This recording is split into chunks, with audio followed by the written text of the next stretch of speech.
Good evening, friends and foes. Pull up a chair, pop a cold one. It's time to get a tad belligerent. Let's get silly. All right, guys, on tonight's episode, the boys welcome in one of our favorite guests, Jordan the Jet Masker, for our Give Me an Air Horn, Ben! Horn! For our third annual Tad Mock Draft. We go through all 32 teams. We also did it in a very short amount of time, relatively speaking. I hope you guys like it. Here we go. Yeet. What's up, everybody? Welcome to episode 110 of A Tad Belligerent. This is your boy, T.Wade. Benjamin Augustus. DannyMatt. That's right, the boys are back and better than ever. And we are joined by a special guest making his fourth appearance? Third or fourth appearance on the show? Third through fifth. Something like, third through fifth. Something along there. We did Sandler, we did drafts. I think that's it. That might be it. And then you made an appearance on the Fantasy Weekend. The Fantasy Weekend. Or the weekend the episode before, right? the episode that we don't speak of, the Fantasy Weekend episode. No, I wasn't on that one. It was the one that we did with Ben was barely on it too, Yes, so it's fine. about Fantasy. Yes. Oh yeah, about Fantasy Yeah, Weekend. yeah. His fourth appearance. Yes.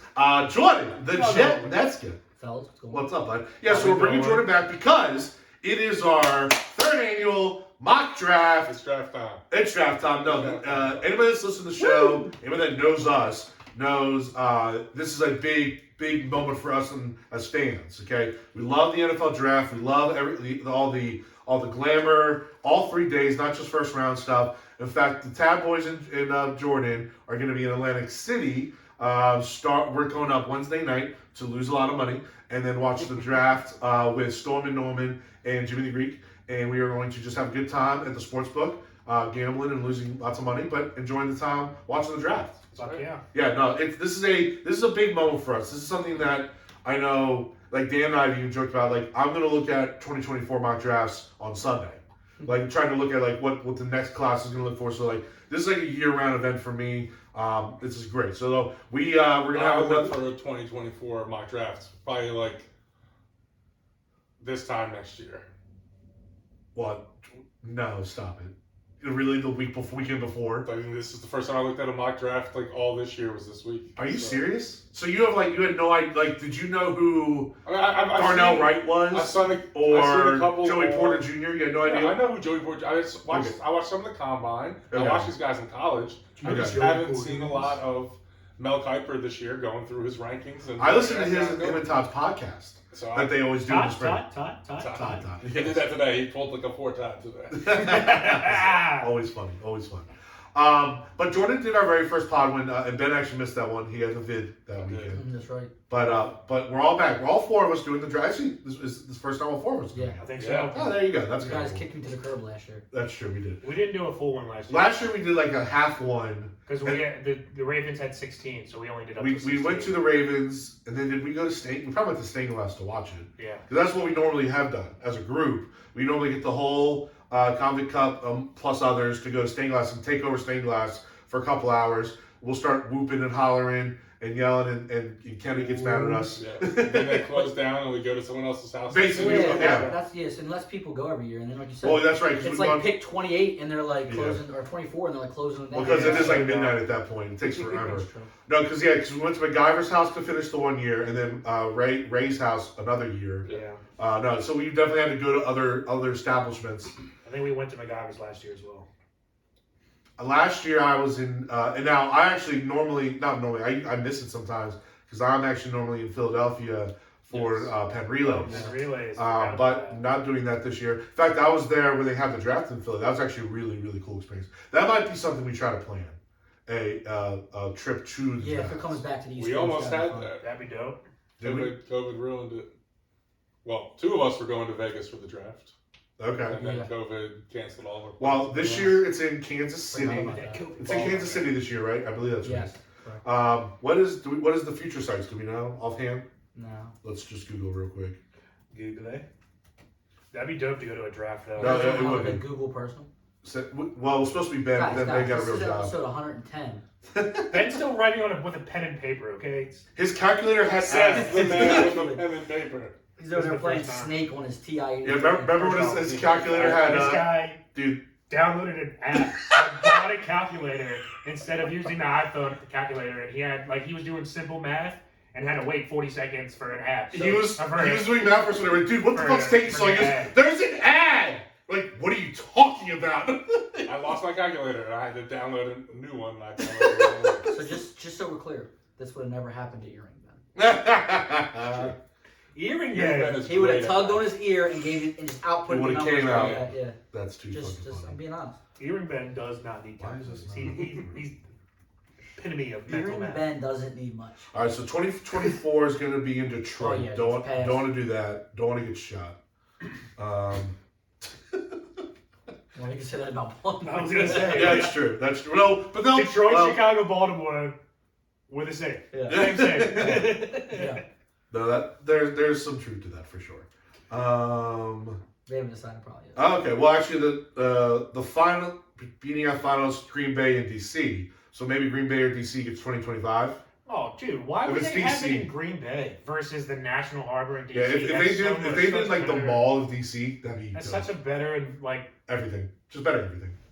Okay, if it's in DC, we gotta go. Honestly. Well, yeah, we could just drive down there. Just everyone at the end But of we the- could make it like a Just whole make it event casino. and Well, stay like down to the National Harbor. Well, That'd be dope as we fuck. probably have to leave. We go there like Wednesday night, like sleep there or something. Yeah. Because traffic getting in would be. No, that's what I'm saying. We make a whole thing out of it, like Yeah. like AC. Yeah. I'm with Go to the you. National Harbor instead. That'd be So dope. it doesn't now just it doesn't seem like 2025. Actually, maybe it has. It doesn't Everything's seem about- like the site has been picked Right. yet for 2025. Everything's about to come to DC now that Frodo's taking the ring to Get Mount the Doom. Fuck and out of here. Dan Snyder's Sauron's finally gonna vaporize. Dude. Well, again, until it's signed. Just the one ring is giant. Until it's signed. He it's can signed. hire it's him not- his final pick as the owner. Well, We'll get there, man. Well, Lamar Jackson. All right, so we do want to kind of touch on a jump in. We want to because this is going to be kind of a lengthy episode because we are doing all 32 picks. Now we are going to have time limitation on all the picks because it's not going to be like the first year where we had separated into 3 episodes. 3 episodes. It took so. I think, dude. How long did we draft that first one? It was a long. It was a long night. Long time. So we're gonna try to be really diligent about 4 minutes. We can discuss amongst ourselves, but at 4 minutes, we got to go to the next pick. But before we do that, we do want to kind of touch on a couple things. First, timestamp. It is 7:09 on April 24th. The big news today, a couple hours ago, is Aaron Rodgers was finally traded.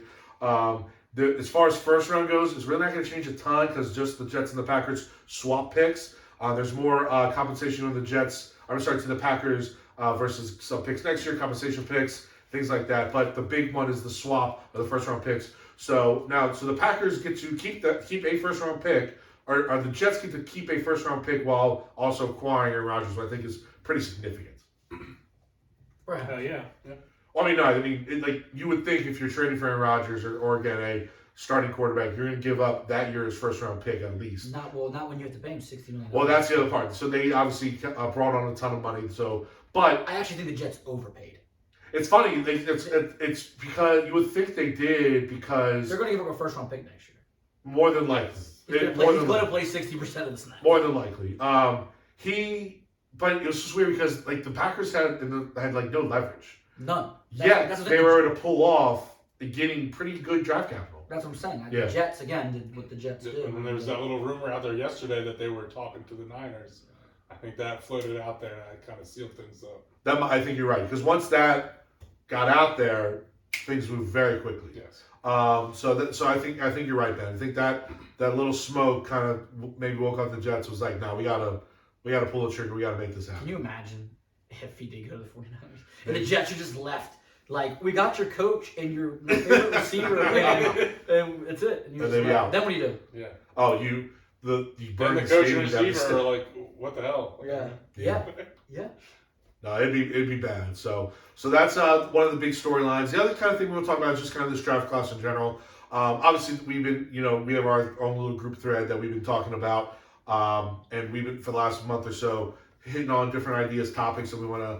But I think one of the overall arching themes, you can see any draft analyst that talks about the draft this year is it's not a particularly strong class. No. In fact, there was a GM that was just quoted saying that he only has given out 14 first-round grades, which is very, very low. Super low. He also said that next year's top 5 would be the top 5 this year, meaning that next year's class, now it's still preliminary, they have a whole other season of evaluations, and we know that sometimes, especially guys that stay another year or whatever, they tend to slip for whatever reason. But he said next year's class already looking a lot stronger than this year's class. Now, that's not saying that this class could turn out to be very good, have Hall of Famers, blah, blah, blah, but it just seems on the surface level right now, it's not a stupendous class to try to fill in any holes that you want for a big final run at a Super Bowl or even just making the playoffs for some teams. Right. Yeah, no, we were kind of talking about it earlier.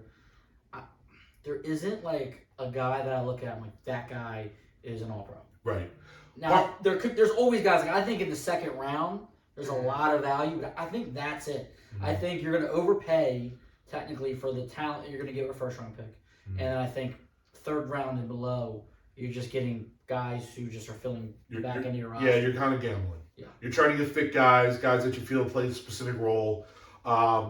No, but part of the reason why it's considered a lesser class is the quarterback class is not spectacular. I think it was people were higher on it at the end of the season, end of the college season in February. But then you start to really diagnose the guys, have them at combines, take the S2 test, really dive into their real recruit or profiling, if you will.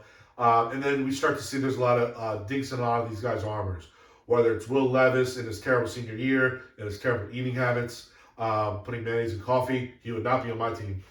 Just not even. I don't care if he's paid Like, you know about this? That's the type of No, I didn't find that draft tidbit. No. And he eats banana peels with the peel on it. Like, that's how he eats bananas, with the peel, and puts mayonnaise in coffee. That's like his morning breakfast routine. Well, he did say the mayonnaise and coffee thing was strange. A dare when it happened. And then he got something that he. But it was no. But he kept doing it. Like, he enjoys it. It's a thing. He's definitely strange. He's a strange dude. Have you tried it? No, I will vomit. He doesn't like coffee or mayonnaise. Yeah, so literally, that's the two worst things. It doesn't matter if they're mixed together. Yo. Can you imagine putting mayonnaise? Because you like coffee. Can you imagine putting just take some Heinz and... If I didn't know it was mayonnaise and if I liked coffee and you put it in there, I might not notice the difference. Yeah, you might. People use No. I'm getting sick thinking about it. So you know how when you make a grilled cheese, you put butter in the pan or you put butter on the bread. A lot of people use mayonnaise now. Yeah, that's sears better. No, that makes sense because it's fat and things like that. That's a little different though. How so? Matt, a freaking mayonnaise in coffee as like a creamer is gross. It's too. It would not if up. You didn't know if it was just in there. No, but it would. I want you to try it. I don't like coffee, so I'm not a good judge. All right. Regardless. How about I make you a coffee at Fantasy Orlando City, and we'll see. We'll give you 3 coffees. One will have creamer, one will have mayonnaise, and one will have milk. The coffee mayonnaise challenge. Yeah, and you can see if you can figure out which one has the mayonnaise. I like it. Gross. I'll be the fastest I get arrested for buying tea. So again, it's not only is there not a superstar quarterback potentially. It doesn't seem like some of the other glamour positions like wide receiver has a unanimous this guy's going to be a legit dude. Right. There also isn't, and I disagree with this a little bit, but just kind of hearing from people, there doesn't seem to be a big belief that there's a big stud defensive guy. Where I think there are 2. Or maybe I think there's 3 very, very, very good defensive players that I think will be very, very good and impactful for their franchise. But some people feel like they're lesser compared to some recent draft classes. So that's part of the reason why the draft class is considered a little late. Now that being said, there are still some very strong positions. Now I know Jordan, you disagree with me on this, but tight end is a very strong position in this class, along with corners and offensive linemen in the first 2 rounds. There's a drop off, but definitely if you can count in that first tier of linemen, it's a really good group. Those are definitely the strongest groups of this class. The other groups are definitely have a little more left to be desired. Over under on corners going in the first round. So it's gonna be one of my bets. Actually, in Atlantic City. There's 5. The over under is set at 5.5 for defensive backs. I'm taking actually under. I'm actually going under. I'm taking the over. Because here's why. Because I think in the first round. In the first round. I feel like in today's NFL. Drafting a corner or a defensive is a safest because at worst he's your 3rd corner, which you have to have in the NFL. Right. Yes. And it's not a bad contract. You have this guy locked up for 5 years. I agree. And I think it used to be like your front 7, but I think their impact now their impact is you can go get 3 guys for the price of 1, rotate them in, they do just as well. And again, I think inside linebacker is a completely running back type useless position where you can get so much value from whoever as long as you have a good defensive line. Yeah, that's true. So that's kind of where we are with the draft. Let's do some. You guys have any other kind of tidbits about this class that you feel need to be brought up? I think two players, and I want to know how high is too high to draft them or how low is too low from the fall. Is Jalen Carter from Georgia? Mm-hmm. Like, he's got a lot of nonsense going on. Yeah, he does. And at that position, we notice that when guys show signs of being a knucklehead, they are at that D, because to be D tackle, it's a mentality. Mm-hmm. It's usually a dog mentality, and that's what makes you good. But we've seen those guys really struggle when they come to the NFL. So, where do you feel safe?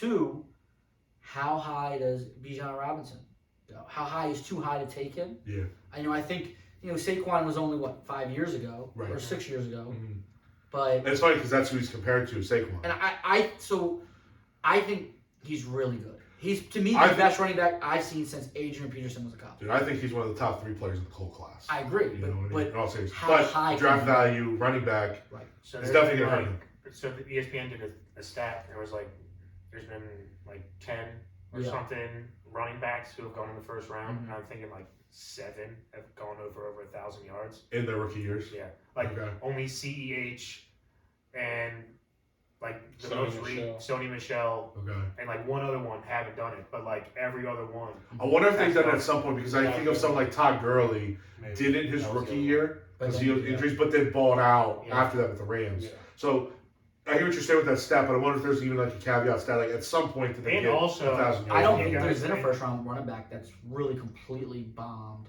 out, right? And so you're saying Right. in the last couple of years, it's maybe it is a safe position to take one, but the problem is you're only going to get 3 years Right. of excellent service. And the from other him. problem with it is you can get a guy almost just as valuable in the 6th, 7th round. Yes. Those guys hit late all time. You look at the Super Bowl Find late champs. running backs more than almost any other position. Right. Well, it's system fit guys. I mean, Mhm. there's guys you're watching. He's a nobody, and then he's in what's the Carolina kid Foreman? Yeah. He's been around forever. He Yeah. goes to Carolina, all of a sudden he's like, dude, this guy. The delta between like top running backs and secondary running backs is probably the smallest between all the other positions. I think the skill level between an elite all pro running back and a nice running back is so much smaller compared to if you look wide receiver or quarterback, definitely for Because sure. unless Or you're Derek, offensive unless lineman. you're Derrick Henry, you have to have an all-around game in today's NFL. Yeah. Correct. You have to be able to catch the ball in the backfield and do it all. But I also You think even see that. You even see that hurt the Titans from time to time. Yeah. That Henry can't catch out of the he can backfield. throw. And he can Yeah, throw, yeah. jump passes, but he gets taken out of game plan. But see, to go back to the elite running back things though is, I think if you do get an elite one, they will carry your team. Saquon Barkley carried that Giants offense last year, Yeah. and he made it easy for Daniel Jones. Other guys that I think you get late, that they're good, but they're not. They're just making the plays that are there. I don't see them they're not spectacular. Zeke kind of changed the Cowboys' trajectory for a while. Yeah. You say, and I don't know that Dak would have gotten the confidence early on if Zeke wasn't there. You know what I mean? Because Now, if you are already a good team and you don't need that player to just carry the load, Correct. is that almost a wasted pick, or do you still want him just getting limited touches? This goes back to I talk about every year when we talk about the draft is Value. business decisions. Is well, sometimes I think as fans we want teams to bomb so they get a higher draft pick. I think though they make more money if every week I can go 500. Yeah. Because people will, once I'm below 500, I'm not selling my tickets anymore. Seats. Yeah. Stadiums are empty. But if I'm at 500, there's still a chance. Getting a guy like Bijan Robinson, let's say you're Atlanta and you were already the number 1 rushing team last year, and you get Bijan Robinson, all of a sudden now people might come see you because they're not coming to see Ritter, whatever his name Yeah. is. Desmond Ritter. Well, it's like They're seeing it's like Heineken. the Dolphins with Ricky Williams. They were a losing team, but he carried them and got them into wild cards and stuff. Correct. And I think, I still think that can happen. Adrian Peterson, we literally watched him carry the Vikings and go for Derrick 2,000 Henry last yards. year. Derrick Henry, Titans. it happens, but you kind of play this game of how am I going to have you for it? And I think we've learned not for a second contract. Yeah. And so to me, I think you can if you really think he's that good of a player, take him. Because he will Especially carry your because team. You get him for that 5th year, so even if he out kicks his coverage by the first 3 years, Correct. then you get him for that extra 5th And year. you're franchising for you. Then he's And then you can franchise him for 2 years, and then he's gone Yes. after 7, and that's the life of a running back anyway. I- He has the biggest discrepancy though. I've seen him as high as 8 to Atlanta, like you said, and all the way down to 30, and in everywhere in between. I don't every think single I don't mock think draft. I've been looking. At first, I had a conversation with you, and I said, I don't know, maybe 20s, 28. I'm thinking, I'm like, man, because like we just said, like if you're Atlanta and you ran the ball last year well with was it Caleb somebody they had? Yeah, they had Cortland. they already had the rookie from where's It was his Tyler Algier, Utah. Cortland Algier, Patterson, from Utah, and yeah. Cordell Patterson, and then the other But dude. now you Conley. have such an exciting guy in Atlanta. He doesn't make it to 20. No. He doesn't make it to. No. He's going top 20. Probably top 15. He might go top 50. He might. He's going up there with McCaffrey, Barkley. He's There's going a chance he in goes that top range. 10. There's been a lot of The rumors. team that I'm kind of looking at for him is like also the Eagles. I think the Eagles. Yeah, I just don't know Talked at about 10. that. I don't know at Jeremiah 10. said he would love for the Eagles to do that, but being someone who's worked for them, there's no way in hell that they draft. Yeah. You could also look at if the Titans actually trade Derrick Henry. It's a very easy way to just Well, replace no, him. they traded Yeah, him for a quarterback. the rumors. But the hot that's rumors fine. are But they still, Atlanta. with that pick they currently have, True. you know, The they get hot a quarterback rumors in is Atlanta, Bijan. though. That's I think all that's a great fit because I think it will allow him to be your main star. But And then also- you trot Ritter out there, and if you're not competitive, you got quarterbacks next. You can go get a quarterback next year, or you leave this draft with Bijan Robinson, and you're like, you know what? It's also a nice little Let's go. trio. Let's go offensive weapons. offer Lamar Jackson what Jalen Hurts just got, and see what happens. And we're gonna have maybe the two most dynamic runners in the And NFL. that, they make each other that much more. Yes. Running read options. Yeah, exactly. It's also a nice little offensive weapon trio with He can catch. London, Pitts, and Bijan Robinson. Yeah. Well, Arthur Smith needs to make all that work, which he struggled with his first year. Well, While they are a good running team, most has volume and doing it too much. Because Not they utilizing couldn't throw the ball. the skills that they actually acquired, whether it's Drake London and Kyle Pitts. They spent first round picks on both those guys, and they don't utilize them enough. But that's a whole other discussion for another time. I think, and you mentioned Jalen Carter. I think Jalen Carter's still a top 5 pick. I think teams are pretty comfortable and maybe this is not the right way to look at it, but they just look at the talent and go, Isn't I'll he deal being with this compared shit. to like Albert Hainsworth type shit? Say that again? Isn't he being compared to like Albert Hainsworth? I mean, it's not a terrible Not comparison. like temper wise, but I was just saying like talent wise. Like if he's supposed to be super talented. Like if he didn't come out, if this didn't happen, He'd be a top. he would be he might be the- cemented number 2 Yes. pick. Yes, I agree. And then they would be arguing that he could go But- number 1 Right. if Carolina didn't trade all that. So Correct. my thing with him though is this isn't like Laramie Tunsil where somebody posted a video of him smoking weed. Yeah. Like he Dude was brought- part of a hit, Yes. not a hit and run, but like a racing person. Teammate was killed, Yeah. People died. and I understand, but then he had a terrible pro day where he was out of shape. He was. didn't finish. He didn't even finish it. And and again, I know the media, but like to me, at a guy who's going to be over 300 some pounds, Yeah. to a guy that I'm spending this. I don't know that he's ever going to have. I don't know that I can invest in. So where do you think because he's not gonna not be in the first round. I wouldn't take him in the top 10. But do you think he's going to the top 10? I don't know if he'll get past Chicago. I don't think he's past. I don't think he gets past Detroit. Detroit's a good. I think Detroit Seahawks With 5'6". I don't. That's tough. That's tough to envision him falling. I don't think- Detroit's a hard nose in the trenches. He's not gonna make. I don't see him And- being. I don't see him being a Dan Campbell type guy. Maybe not, but he's so talented inside there. Yeah. But again, you mentioned the Bears. I think the Bears would be a good spot for him as Yeah. well. Yeah, So again, I think ultimately we're all saying the same thing. He's probably still going to go in the top 10. And now we were just He talking. might be we the were just number comparing one player. Baltimore, Detroit, Chicago. Maybe you don't want him going to Chicago or Baltimore or Detroit. Detroit. Yeah, maybe you That's don't true. want him going there. That's true. Jesus. No, that's funny. I mean, if you're getting in trouble and everything already, No, I- you that's don't want true. to be going there. Now, the other, again, in Jalen Carter's, I think the biggest question of all, like as far as intriguing guys between all three, is Anthony Richardson. It's really hard to pinpoint a spot for him to go. Yes, it is. I mean, I honestly think it's whatever he gets picked by, it's going to be a team trading up. He's not going to get traded by a team in their spot. There's going to be a team that. So he goes 3 with the Cardinals trading out, or he. But my point is, like, if he is picked 3, it's not by the Cardinals. It's somebody trading up to 3. I can also If he's see picked, I like, can see him going 4 to Indy. one of So these that's- two big so teams. what happens if based Levis- off what we're hearing, that's probably not going to happen. But Levis and again, Richardson this are is there the for Lions 4. season, so it's One hard of to these tell. 2 big teams could take him, like on their second go. They could, I but don't think he gets that far. it's tough. It's tough. Like, you have to have such confidence in your staff and your coaching don't staff think and your They all do. everything. They all have overconfidence. How Maybe. low do you think he goes? Richardson? Yeah. Jeez. So he go top 10? Indy. But that's the Indy's thing. Like, it's tough interesting. because I think somebody eventually is going to trade up and say, "Fuck it, let's do it. We can make this happen." Sure, it's so like- and that could happen anywhere from 3 to 20. You know If what I there's mean? a trade, I can see him going in the top. If everything stays chalk, where do you see So him my going? question is, let's say, based upon what we're hearing, you might have at 4 for Indy, Stroud, Levis, and Richardson. I think they probably go Stroud, but we'll leave that for when we pick. I don't know because I've heard rumors around Indy loving Levis. Yeah, I but don't that's with Levis and Richardson.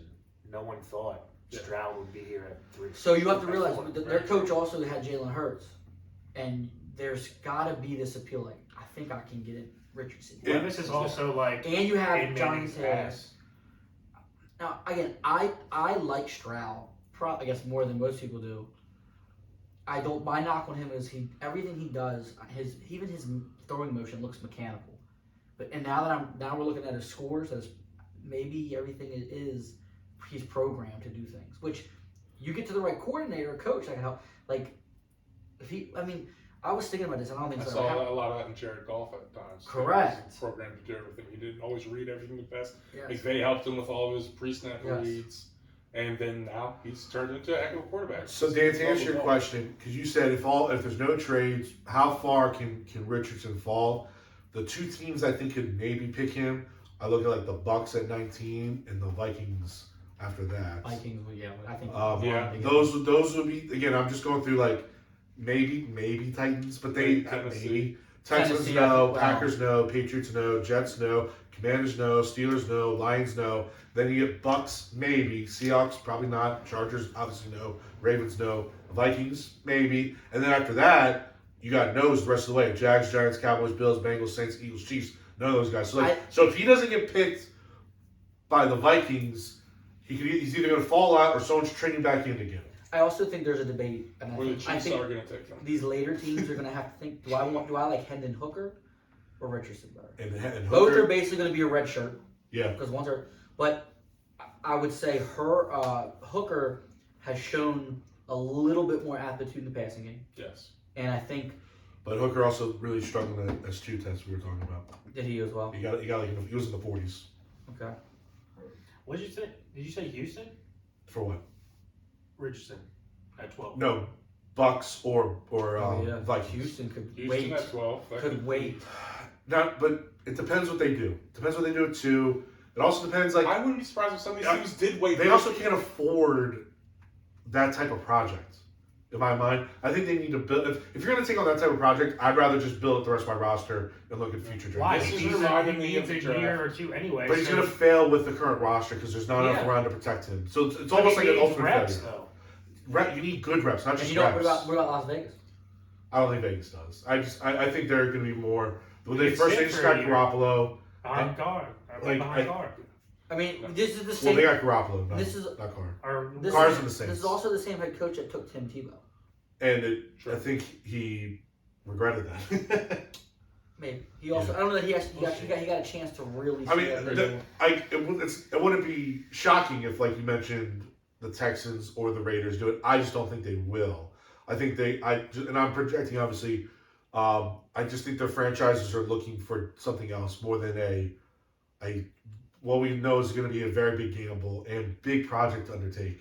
This draft is kind of reminding me of the Fields and Mac Jones draft, and the 49ers could have stayed back and got someone, but they gave up a bunch to trade up to 3, and Which they was got a the disaster. yeah, and they got the guy who probably isn't going to play for him, Trey Lance. Right. And so I see teams now not trading up to 2 or 3 or 4 to try to get this next quarterback. Well, I see them sitting where they are. And I think that's gonna be the trend. Well, the problem is we just saw the Panthers do that. But see, I But think that was for number 1 to That- get their guy. I understand, but That we're wasn't still. to wait at 3 and No, see. I- what's gonna fall. I mean, I would think San Francisco probably. So I guess my answer is: do you think San Francisco didn't think Trey Lance was their guy, or Trey Lance was just what was best at that point? They took him. Maybe they did think Trey Lance was the guy. My problem is, to me, evaluating that draft, they didn't need to move up to get Trey Lance. Right, hindsight. I think that they way, could have yeah. sat right where they were. Not Sure. even hindsight. I just think they could have at the time, I thought they could have stayed So where you they say were. that, but I also think these teams know enough that if they make these moves, they would have to. I don't know that Trey Lance would have been there for them when they were ready. I get it. For Carolina, you want Bryce Young. We're gonna go get Bryce Young. To me, that's a smart move. Trading up for, to me, what I would call the leftovers is where you get yourself in trouble because how many guys? Trey Young, these guys. All of a sudden now, you've given up. You've not just used a first round pick. You've given up extra capital for a guy that wasn't technically good enough to be the first player at his position even taken. Yeah. And that to me is where I think these teams get in trouble. Mm-hmm. And you look at like Deshaun Watson. They didn't trade up to get him. He fell to them. You look at some of these guys, they just fall to right situations. If you're so desperate that you're trading up to get a guy, you also need teams ahead of you to screw up, like Deshaun Watson. Sure. Chicago screwed up by taking Mitch Trubisky instead. Sure. So you do need teams to screw up for guys to fall, quote unquote, fall. But sometimes I think like it's hard to bank on that. They're trying to put two puzzle pieces that don't go together. Like just wait, it'll come, and it's like they're trying to charm it. Yeah. Like, why am I going to trade up and give up 2 first-round picks for the third quarterback taken? Yeah. That's to me that's not. And it's not just it's a third quarterback taken and like the 56th overall best player. Right. Yeah. He's just getting drafted here because he's a quarterback. Sure. So you wait for him to fall, otherwise you take the top ranked player number 4. And a lot of these teams they rush this quarterback pick and they don't have the team surrounding him and they mess it all up. And I'm not saying sit back and pick and I'm not saying fall. teams don't do this and it works out. But more times than not, it does not. Right. Now, you got your Patrick Mahomes, who the Chiefs trade up to get, and obviously that worked out. That's a once in a million. It's also a team that's in a position to put success around the show. It's one thing if you're trading up to the first overall pick, because then you're getting the best of the best. Yeah. And whether he pans out, I mean, the Browns Just like Sonny did in draft day. Whatever. All right, let's I already was trying to. I was going to let them finish, then I was going to segue into it. But so ultimately, guys, it's an inexact science, but we're going to give our crack at it, and kind of see how we do. I do think the 4 of us are very knowledgeable about the sport and about what's going on, so I think we'll be pretty good. So when Jordan did always, comments, says, when we look back, we only get a couple right, but that's because there's trades and things that happen, that screw us up. But ultimately, I do think we do a pretty good job. We're not like, picking craziness here, but we do okay. So, Dan, you are the ringleader in the conductor of this whole shindig. Why don't you explain the order and then again rehash kind of the rules? I did go earlier, but let's just kind of remind the listeners what we got going on. So, we're doing a mock draft.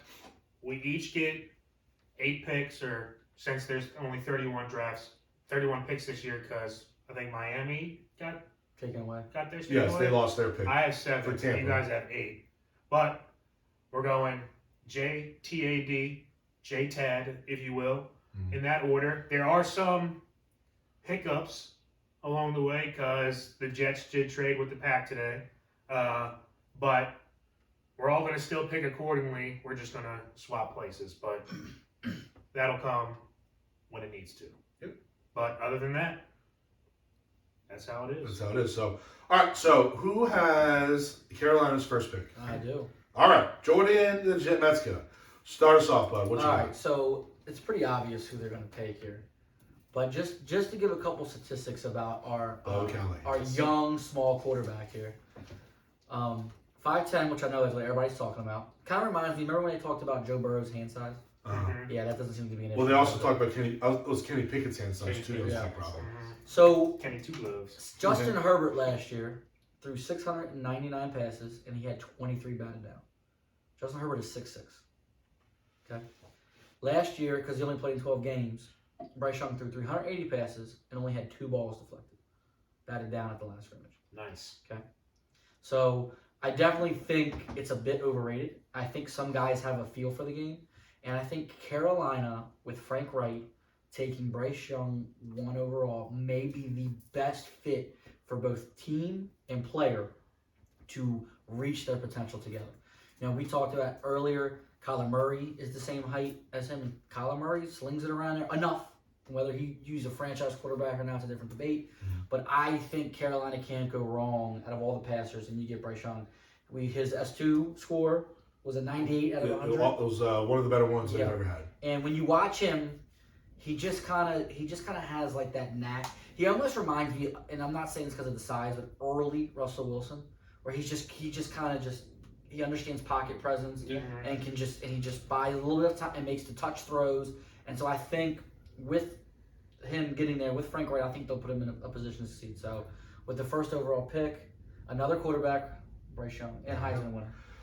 Everything you said is spot on. Yeah. I think if you just look at his tape and his skill set, it's a slam dunk.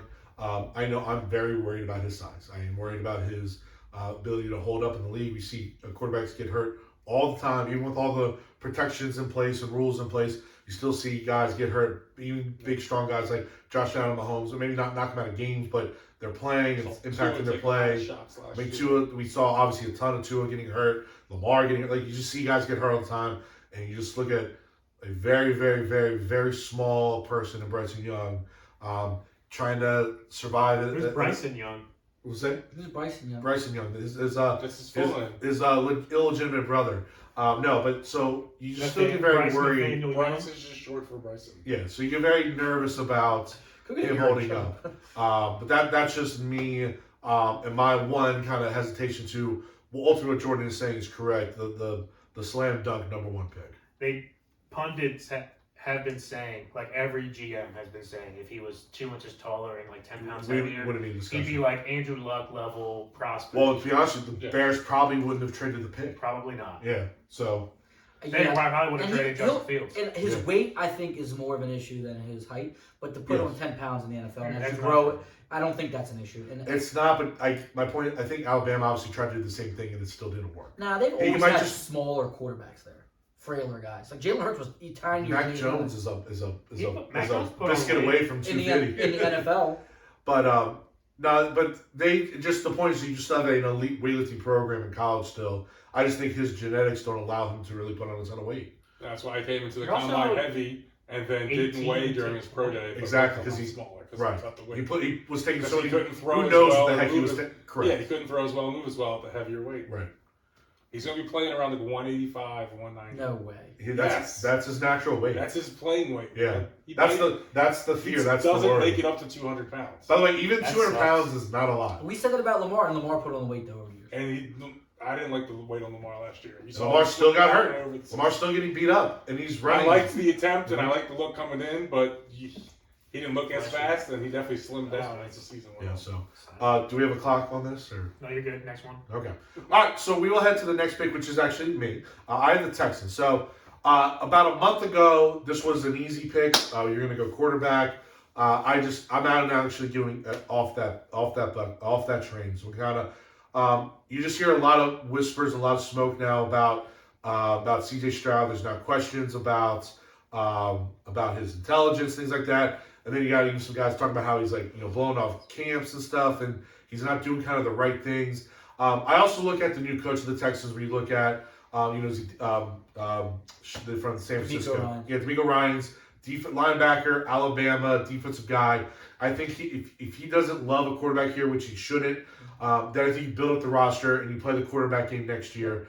So if you do that, you go with the next best player on the board, who might be the best of all players, Will Anderson, outside linebacker / defensive end from Alabama. Going into the draft, he was the consensus #1 player. He had a little bit of a down year, but I don't hold that against players too much, because we did see him be great. So we know he has that ability in him.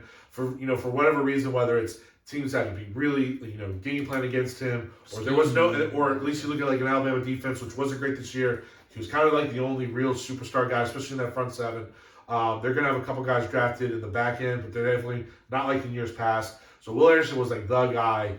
He still produced a little bit. The SEC is brutal. It's a murderer's row every week, and he still did okay. He just didn't light the world on fire like he did the year before. He brings everything to the table. He's fast twitch. He bends. He's everything. I think he's the perfect center stone for DeMeco to build his defense around and try to build again a complete roster and not just check off what is considered the most important position, which it is quarterback. But you also need to have a plethora of other dudes if you really want to make a run at ultimate goal of the championship. So I'm going to go with Houston Texans taking Will Anderson. Good pick.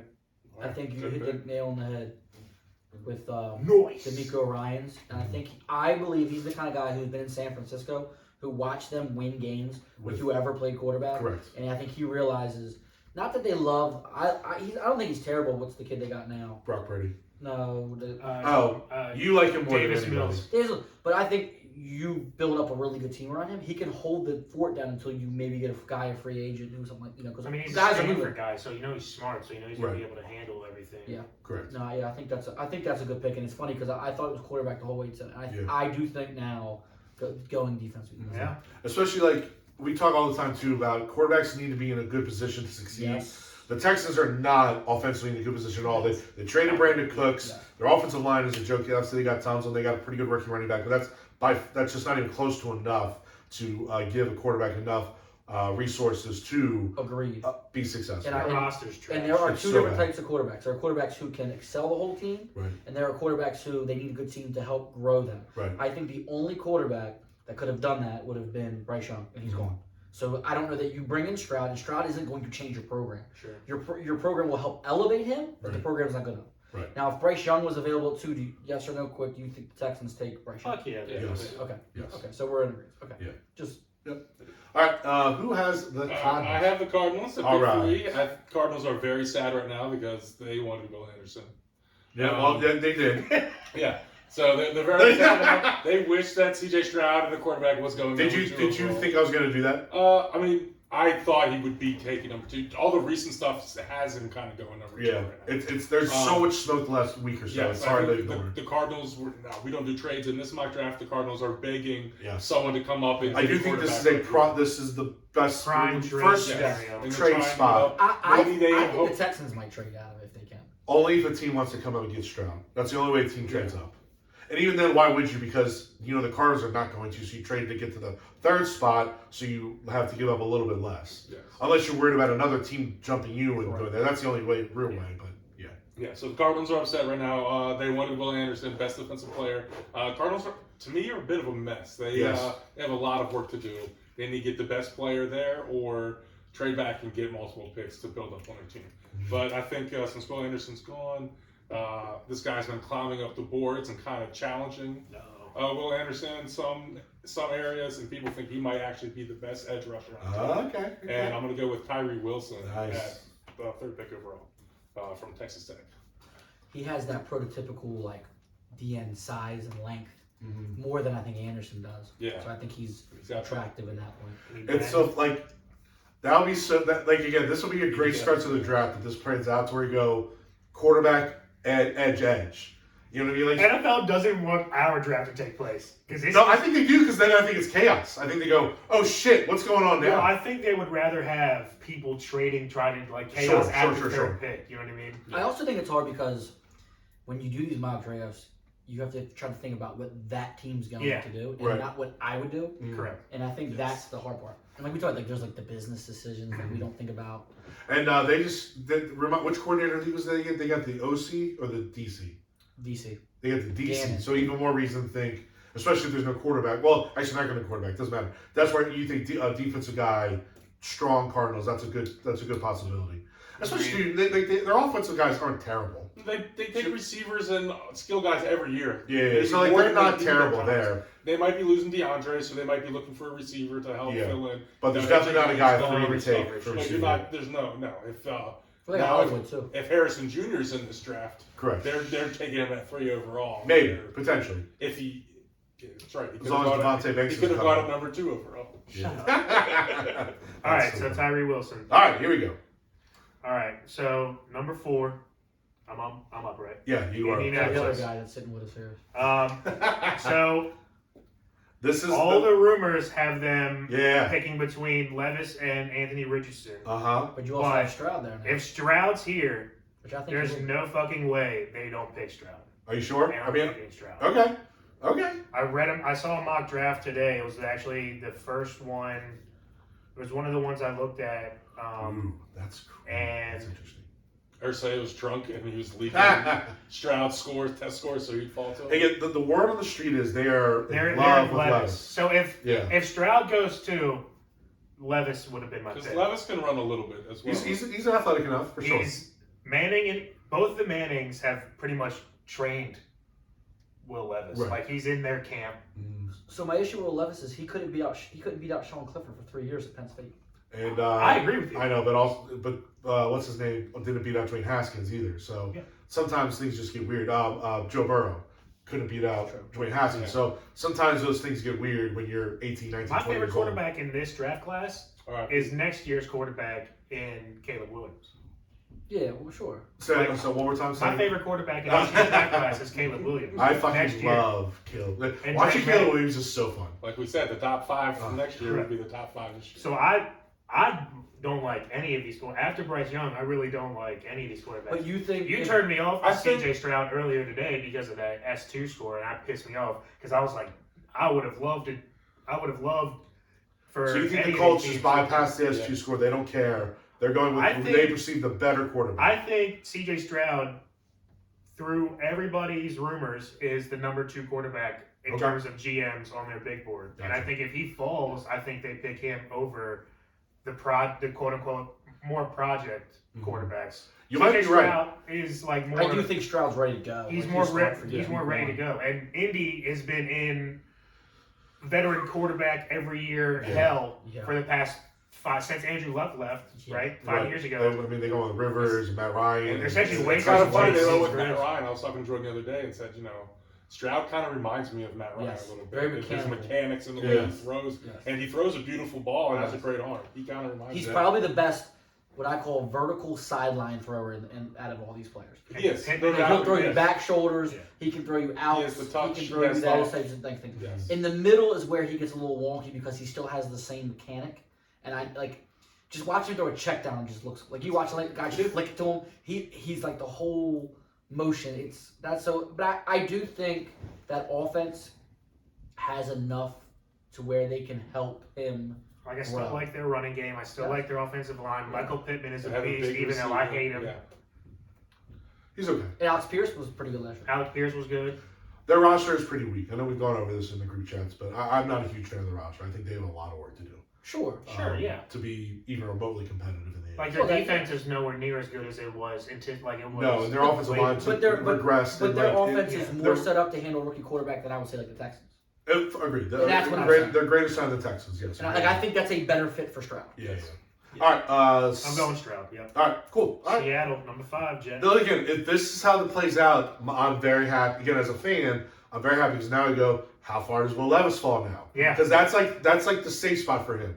And then we still got, Bijan Robinson, Jalen Carter, Anthony Richardson. Like, there's still a lot of like big guys. Like, what happens now? Dude, there's still It's fun. There's still a 50-50 chance Irsay is just like, hey, give me the phone, and calls the NFL and just, I'm taking Will Levis. Yeah, no, I At 4. very strong. And then if that's the case, where does C.J. Stroud fall? Like, again, I think no CJ matter Stroud what. would go next to Seattle. So Okay, just Seattle to go next. Who do you got? I think Stroud should be the pick.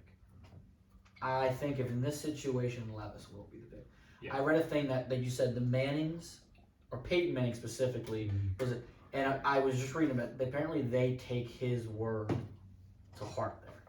Yep. And they even said like we might not understand that, but like they. I mean, how can you not? Honestly, everything. He's a sheriff. Who he is. Yeah, he's a sheriff. So, He's- all right, His word is respect law. his authority. All right, so now we're You're on to Seattle. Seattle. So Seattle Seahawks. Obviously, Seattle is sitting here, and they want to improve their defense. I think their offense is good. I don't see them going quarterback. I know there's a lot of they just paid Geno decent money for 3 years, and I think Pete Carroll realizes if he is ever going to win Is one. he like 71, Pete Yeah. Carroll, too? Like, I'm not sure if he wants to take a I think pick he that's can going to retire benefit him after 3 years. That's my, exactly If my you take a point. quarterback to have another pick in the first round. Exactly my they- point. So I think he's like, I'm going to try to make this team better because they made the playoffs last year. Maybe if they had a little bit of better defense, they could have won. Who knows? I think they would have loved to have Tyree Wilson. He's gone. So now again, this isn't what I would do, but Pete Carroll, for some reason, likes these types of guys. Yeah. But I think he'll go Jalen Carter. Facts. And it could work out with. I Carroll's agree. one of those He'll make it coaches fun. And that- Seattle is a distant away city that it might help. Yeah. Mm-hmm. And to me, that's one of those things where I think like all the stars kind of line up. Rockies get there. So. Or control that motherfucker. I'm with- You know what I'm I'm And with- again, That'll make he could impact their defense big time. Again, is he going to be a complete game changer? I don't know, but just having a guy, like, they were pretty terrible against the run. They have to play San Francisco twice a year. Like, he'll help you. Yeah. Facts. He'll help you. Okay. All right, so next is the Detroit Lions, who I have. Now, I would have loved to have Jalen Carter fall to me. I would have taken him in a heartbeat because I think defensive line is still in need, despite going, with the second overall pick last year, defensive line. But overall, the Lions need help on the defensive side of the ball. They're pretty bad.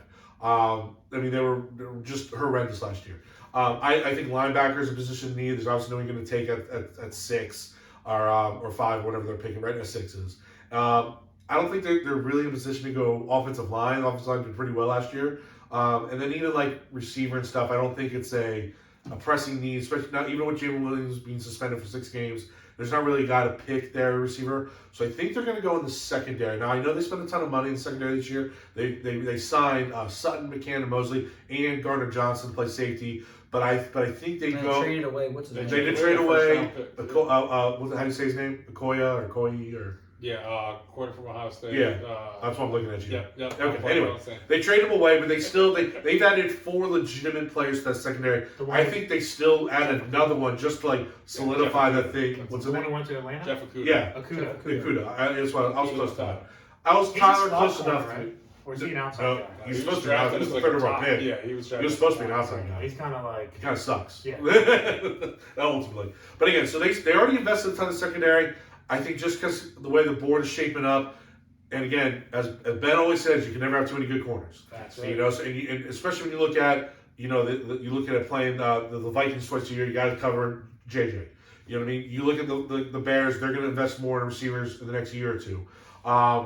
The Lions are close. They're close to being one of the better teams in the conference, but I think they got to clear up the secondary. So in order to do that, they're going to take who I think is the best secondary player on the board. I'm going to go Christian Gonzalez from Oregon. Good pick. I love Christian Gonzalez. He's fucking huge. He's big. He can move. He's nimble. He can tackle. There's really not much he can do. I also have a little bit of insider information. So now, one of the guys I used to coach, he now coaches University of Minnesota, but he was at Oregon for a while, and he knows Gonzalez, and he speaks very highly of him. Says, good kid, hardworking kid, good head and shoulder. So he checks off all the stuff that you don't Campbell see. type guy. Exactly. The stuff you don't see on Saturdays as fans, the coaches see in the locker room, they give them all thumbs up. So I just think this is a slam dunk pick for the Lions. They went from one of the worst secondaries in the league last year to arguably a very good one. But obviously, we got to see how the pieces went together. On paper. On paper, because secondary's got to mesh. Correct. So we got to see how these guys all mesh together. If they do, it could be a worst to first type of situation for their secondary. Christian Gonzalez, I love this pick for the Lions. Yeah, I think he's the one guy that I think is like could be your shutdown corner. Yeah. Like go follow a guy. I don't think there's a lot. I think a lot of the corners are good. I don't think there's a lot of those types There's a bunch in this draft that I really that are your like. lockdown, follow you across the field. I I think they're different styles. He's the only one that to me is that type of guy. I like Gonzalez. I love the fit. Yeah, I just. We're definitely going to talk about more corners because there's going to be a few more taken for sure. Yes, sir. All All right. right, and the Raiders. All right. Speaking of talking about more corners, we're Oh. going to go immediately right off the bat with Okay. another corner at pick 7. Nice. Really? Yes, offensive line is. I came close to an offensive line here. They need a little help. Jimmy G's fragile. They need to protect the guy. Super fucking fragile. So they could go offensive line But here. it's the Raiders. But Yeah. it's the Raiders. They need help in the defensive backfield as well, and I have them going with Devon Witherspoon. Okay, I love Devon Witherspoon. I'm not a big fan. Dude, he is physical. He picks the ball off. I Good get ball that. skills. I get that. I mean, there's not a lot. It's a tough division to have to play corner and not be an Don't elite disagree. to not be an elite athlete. Yeah, it's tough to pass on Skronsky here when you have the pass rushers that they have in the Yeah. AFC West. So you don't think there's no chance in hell if the board falls like this, they don't call and take Will Levis. I don't think they do. Here's why I don't. I don't think on there's no that. chance in hell because they could, but I don't think they do. Here's why I don't. The Raiders are like kind of a sneaky, like bottom out, fire sale, suck, like top 3 pick next year. Yes. So they might just go, and you're not gonna let's kind of roll the dice with Jimmy, see if he's kind of good. Maybe we make a wild card. If he doesn't, we're going to be god awful, and we'll pick one of the better quarterbacks next year. Agreed. They're looking at this. They're looking at next year.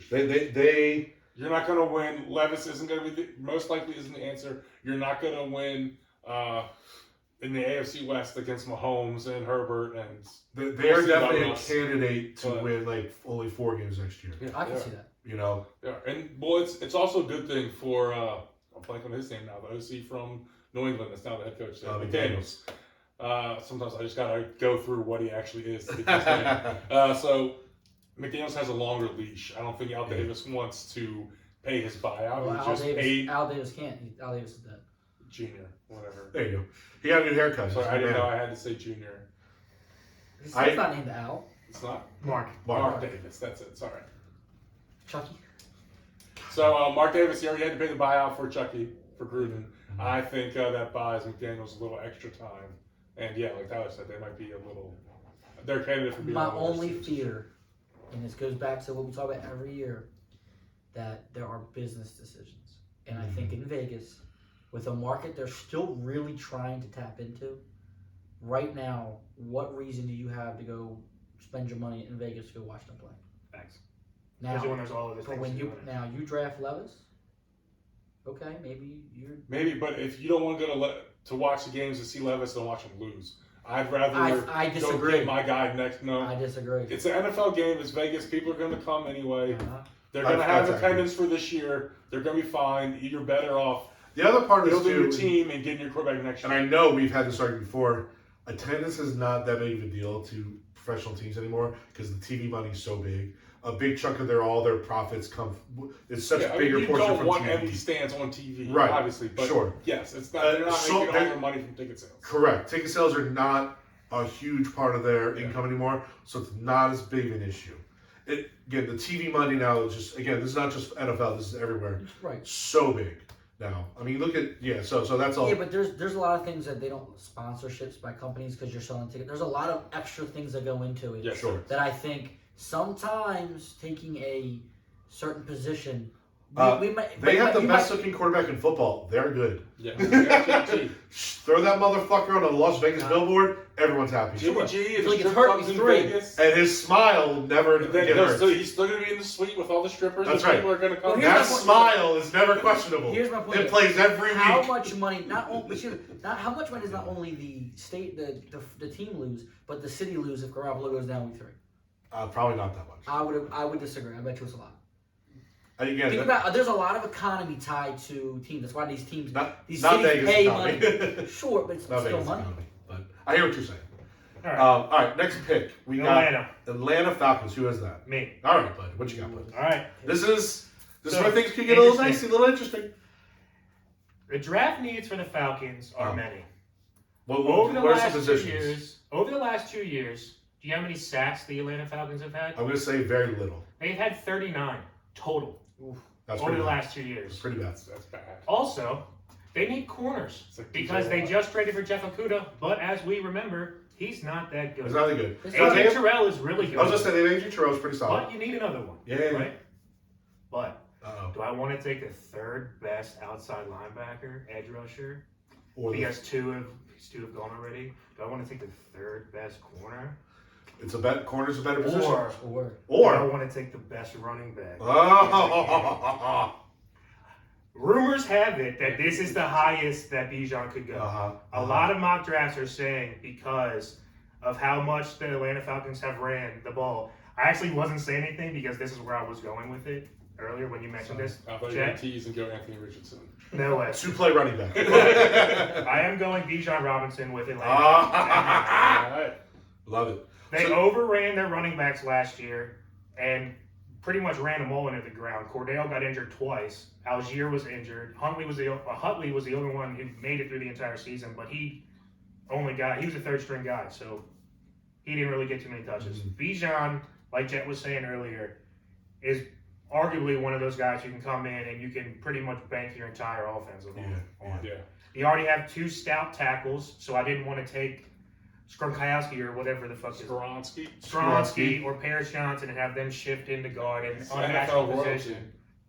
Agreed. His grandfather left tackle for the Packers. I think, Dan, this pick This will be makes the most sense, though, if I'm looking at it from the lens of what makes the most sense from all the aspects, business decision, future of the Atlanta franchise. bringing in Yeah. Bijan. Yes, because if you maybe Ritter is the guy, but he's got a guy now that can help take the pressure off him. It helps.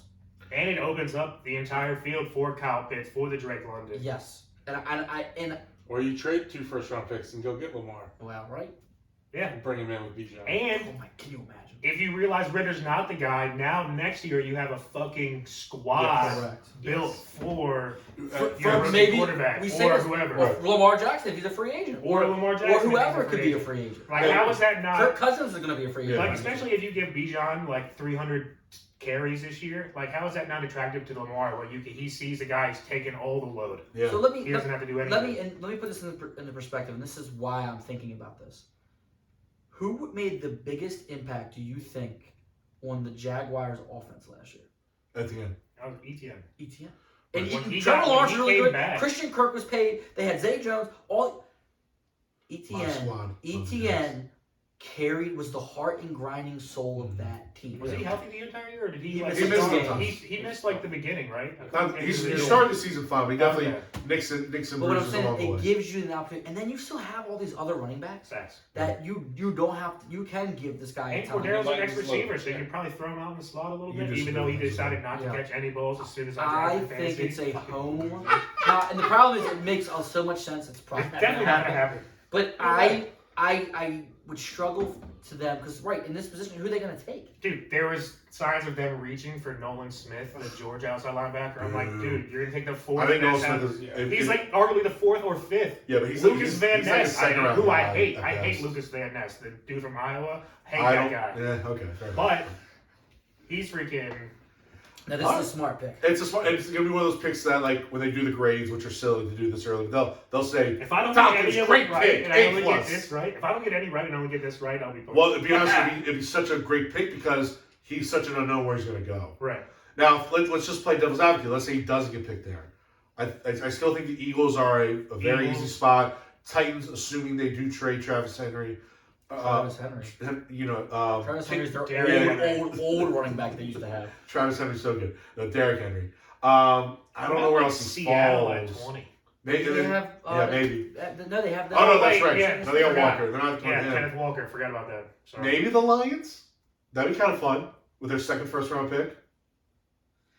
That'd be kind of fun. They just paid Montgomery. Who And they did still have those just pay? Swift. Well, Swift they get rid of. I mean, that's No, not. he's not going to get rid of him. I still have a rookie deal. I'm not going to get rid of him. He's cheap. But they got this guy's a rookie, so it's the same price range, but you get the way better player. Yeah, but that's bad business to do two Because I understand, first but round running backs within 5 years. but think about that offense. How fun that offense would be. But I don't think that's their issue. I think No, their again, I'm defense- speaking more of a fan just to watch Sure, that. sure. Definitely not probably a Oh, logistical. I think to me the best, even for Bijan Robinson to have a good career, it'd be Atlanta or Philly. I would say I think he would get to hit the ground running in Philly. Like I think that, Oh, yeah. like you would have nightmares trying to defend that. Yeah, that's true. So, all right, let's move forward. We got the Chicago Bears. The Bears. So- I do think we're going to start to have a run in a certain position right now. So the Bears, I think, are going to find themselves. I think going from 1 first overall to 9, they're going to lose. I would say probably, I would call your safest best players in this draft. I think your fourth best defensive players are going. Sure. Okay? But there's also one position that hasn't been touched yet, which is very strong in this draft. So I'm going to get to that. So while Chicago gave up the most sacks last year, they actually ranked in the top 10 in pass block efficiency and run block Right, efficiency. win rate, things like that. Which I love. I hate fans that just say, give us shit to the sacks. No, How no. how much of a mouth breather So are the you? narrative Go of their die. offensive line is horrendous, is vastly overrated. But it's also not good. Let's not kid They ourselves. still need some pieces, though. They need a lot of pieces. I get that, but like to me, As a quasi Bear fan, the way the board goes now, yes, we're gonna take an offensive lineman, but I don't think that's what their biggest need. so I guess my question. Justin Fields just held the ball out last year. Right. So I guess my question to you then, because you're talking about the way the board falls, if So someone I think drops, they would love for Jalen Carter, or I think even if one of the top corners are there, they go. I mean, you still got the. Okay, fair enough. Fair enough. But tell me something. You had the first overall pick, and now you're going to get the third best corner.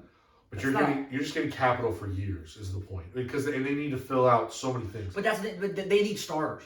Oh, with this pick, if they go a certain position group, they're getting one. Yes, but I think this has the least impact on their team. But I think. Are you okay? Yeah, I think so. That's why you don't lean in your chair. Did your teacher tell you that? This is a good thing we got film. Good thing we got on camera. Did your chair just break? I don't think so. I think the little pin just came out wherever it is. He was leaning back and You also have he has one of those chairs where it's like you lean back and you have to catch yourself because you almost feel like you've fallen back in it. That's too funny. All right. Something wrong with it. All right, back to the Chicago Bears pick. So they'll go, I think, by the way the board's fallen, they're going to take Peter Skornowski from Northwestern. And I think that's because I think their right tackle, I can't remember his name, was rated really high last year. So I think he's a guy that they can kind of put anywhere, tackle or guard. He can play both. Yeah. And I think so he kind of just fits, okay, who's he going to beat out in camp for that position? And I think that strengthens their thing. I still think, though, Chicago's just in a world of hurt. I'm wondering if maybe we should have just kept the first overall pick and took the best defensive player. Okay. All right. I was kind of the Eagles were probably hoping that you would have flipped and taken Paris Johnson instead, because I think the Eagles would have immediately sprinted up and taken Gronkowski, especially with them losing Simalu to free agency. Now that being said, the Eagles, their strength is the trenches, but both trenches are very old. Okay, so I didn't expect the Eagles are picking next. Both trenches are old. They need to have an injection of skill there to replace Lane Johnson, who is put together by bubble gum and glue right now. Even look at the defensive line, like Fletcher Cox is more name than production at this point in his career. So I think they're just going to go with the best lineman available at this point, which in this case is going to be Paris Johnson Jr. from Ohio State.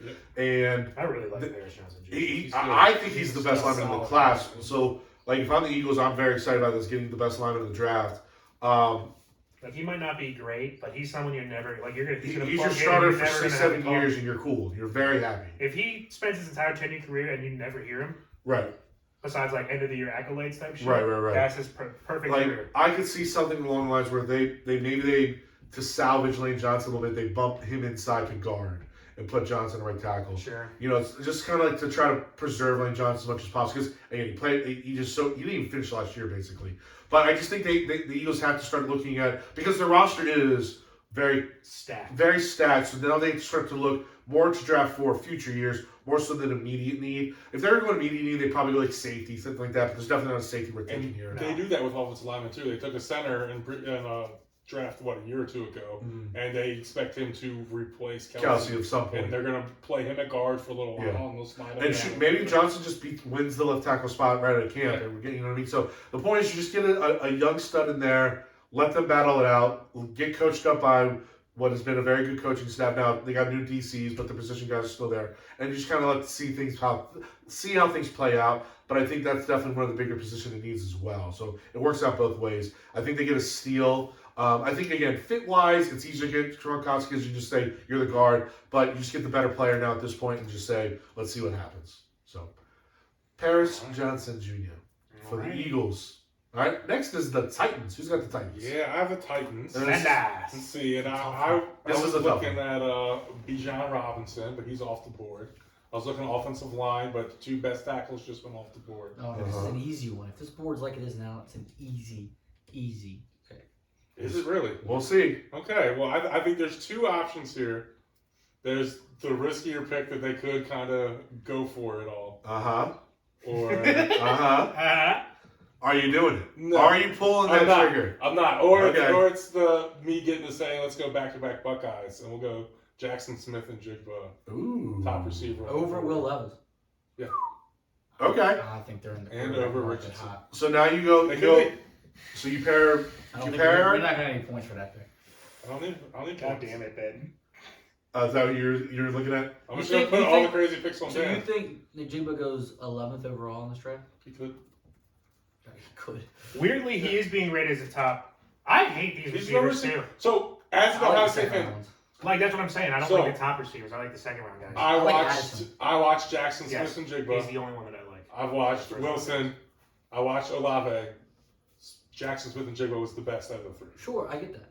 I 100, but I don't know that I see. And they were Vrabel going taking like another Stats give receiver. it up too. And they were in a better draft last year, and they were going in teens. I don't think, but I'm more talking This is about 11. Tennessee. This is a team. I don't know that I see Vrabel taking a receiver. I can see this well. That's why I had running backs and offensive linemen here. But it's not there. So maybe he does go Levis. It's very And possible. then what's the kid they got last year, Malik Willis? I think they hate him. They do, but they also, they went Traylon Burks last year with the first pick. Yeah. So you go back-to-back years taking taking a receiver first round. That's He's tough. regretting his decision. If he had an earring, he wouldn't have made that pick. Maybe, but Earring Ben's not doing this draft. Regular Ben. Earring was Ben is. Earring was. So- The Titans are another Back-to-back team. Buckeyes, though. The Titans are another team that's in the could be like a top 3 pick next year team. Yes, and they Yes, have getting yes. a running back next year. Then they have, or a quarterback next year. Then they have Jackson Smith and Jigba. They have Traylon Burks. They actually have an They have a good tight end, I their own hate kid. Traylon Burks. Ugh. Really? He's such a bad I like Traylon Burks. He's okay. He came in started when he was flashing, hurt. especially at the end of the year. Yeah, he went through a lot. He had maybe one of the worst starts to his career He ever. was hurt a lot. He was. Well, he had like the long-term COVID, remember? Yeah, he came to camp like sick or whatever. It was definitely like He's got year lungs, dude. hey, I'll get paid all the billions of dollars. That guy's getting paid. Year long. I know, by the long, yeah. So okay, All that's right, So, and they start building team. But I agree, that's not really a Vrabel type pick. But we'll see what happens. a Vrabel pick would be probably the Iowa kid. But Vrabel is from Ohio State. So it does look good. There you go. Okay, all right. just I think the see Titans him are such a passing. weird one, and it's hard. And Ben, you kind of got You know, screwed maybe they here. ride Tannehill for one more year, though, and like that They was are, but that's why Right. I still think they would take Levis and But- just bench him. they could end up being one of those not great teams. Although they're always going to fight for that 500. They just strike me as one of those. Well, they're picking top But 10. without a quarterback- They were good this year. And Yeah. they're worse probably. At least looking at the roster compared to last year. And Ben, you got the short straw here. Like Tennessee's a tough one. Yeah. You just don't know what they're gonna do with trading And and who's left draft on the day. board. Exactly. So like it's a tough one for you. And maybe it's Guaranteed that maybe can it's be- their dream. Levis sitting there, Anthony Richardson sitting there. Maybe they're salivating for one of those guys. Yeah. Okay. I don't know. So right now, Because they have a new GM too. Bobby Tree's gone. So I could Yeah. see a GM. Bobby Tree's in Houston now. Yeah. I could see a GM wanting to pick his quarterback for the future. Yeah. It's possible. Yeah. Okay. All right. So next All right. we have Houston with their second pick in the 12. first round. Who has That's them? me. Okay. So, So they already took Will Anderson. according to most draft boards, the 3 biggest needs for Houston are edge, wide receiver, and quarterback, along with guard and center. Okay. Well, the wide receiver that I would have picked for the Texans has just been picked. There's They- no other. I'm not reaching for a wide receiver, No. and They- there's no D'Amico edge. They already went edge with their second pick in our draft. They're going Will Levis right here. Who? That's not something I would pick. Maybe I'd probably go. Maybe just do another we're talking about. We're more of a build a team up and then go and grab your quarterback just so they don't If you fumble through if he everything. falls into your lap at 12, With your Yeah. second, first I round think pick. I think you go. Now- But is he really that? Is he that much different than Davis Mills? Yeah, he's definitely more athletic than Davis Mills. And can move a little. He's a million can run times more. more talented than Davis Mills. That's, So I think that's not really a question. So I think he'll be a little bit more. I think with that system, that San Francisco system, it's going to be a little bit better with a mobile quarterback in Will Levis. So it'll be. The shit's broken, guys. He's catching me in a fucking bear trap. I'm every catching time. myself in a bear trap every time. You're not the one going backwards. So yeah, it's going to be Will Levis. If he falls like this at 12, clearly we're not doing any trades. So NFL, don't worry, there'll be massive trades. It won't be Yes. So boring. you think though? If D'Amico was up to D'Amico Ryans, he'd pick Levis over Anthony Richardson? I just think I don't have an Levis answer, I is guess. more. I think he needs less time than Richardson. It seems like the consensus is Richardson needs like a full year to develop, and Levis could maybe come in like halfway through the year or something like that. Correct, but so I agree. And I'm only playing devil's advocate.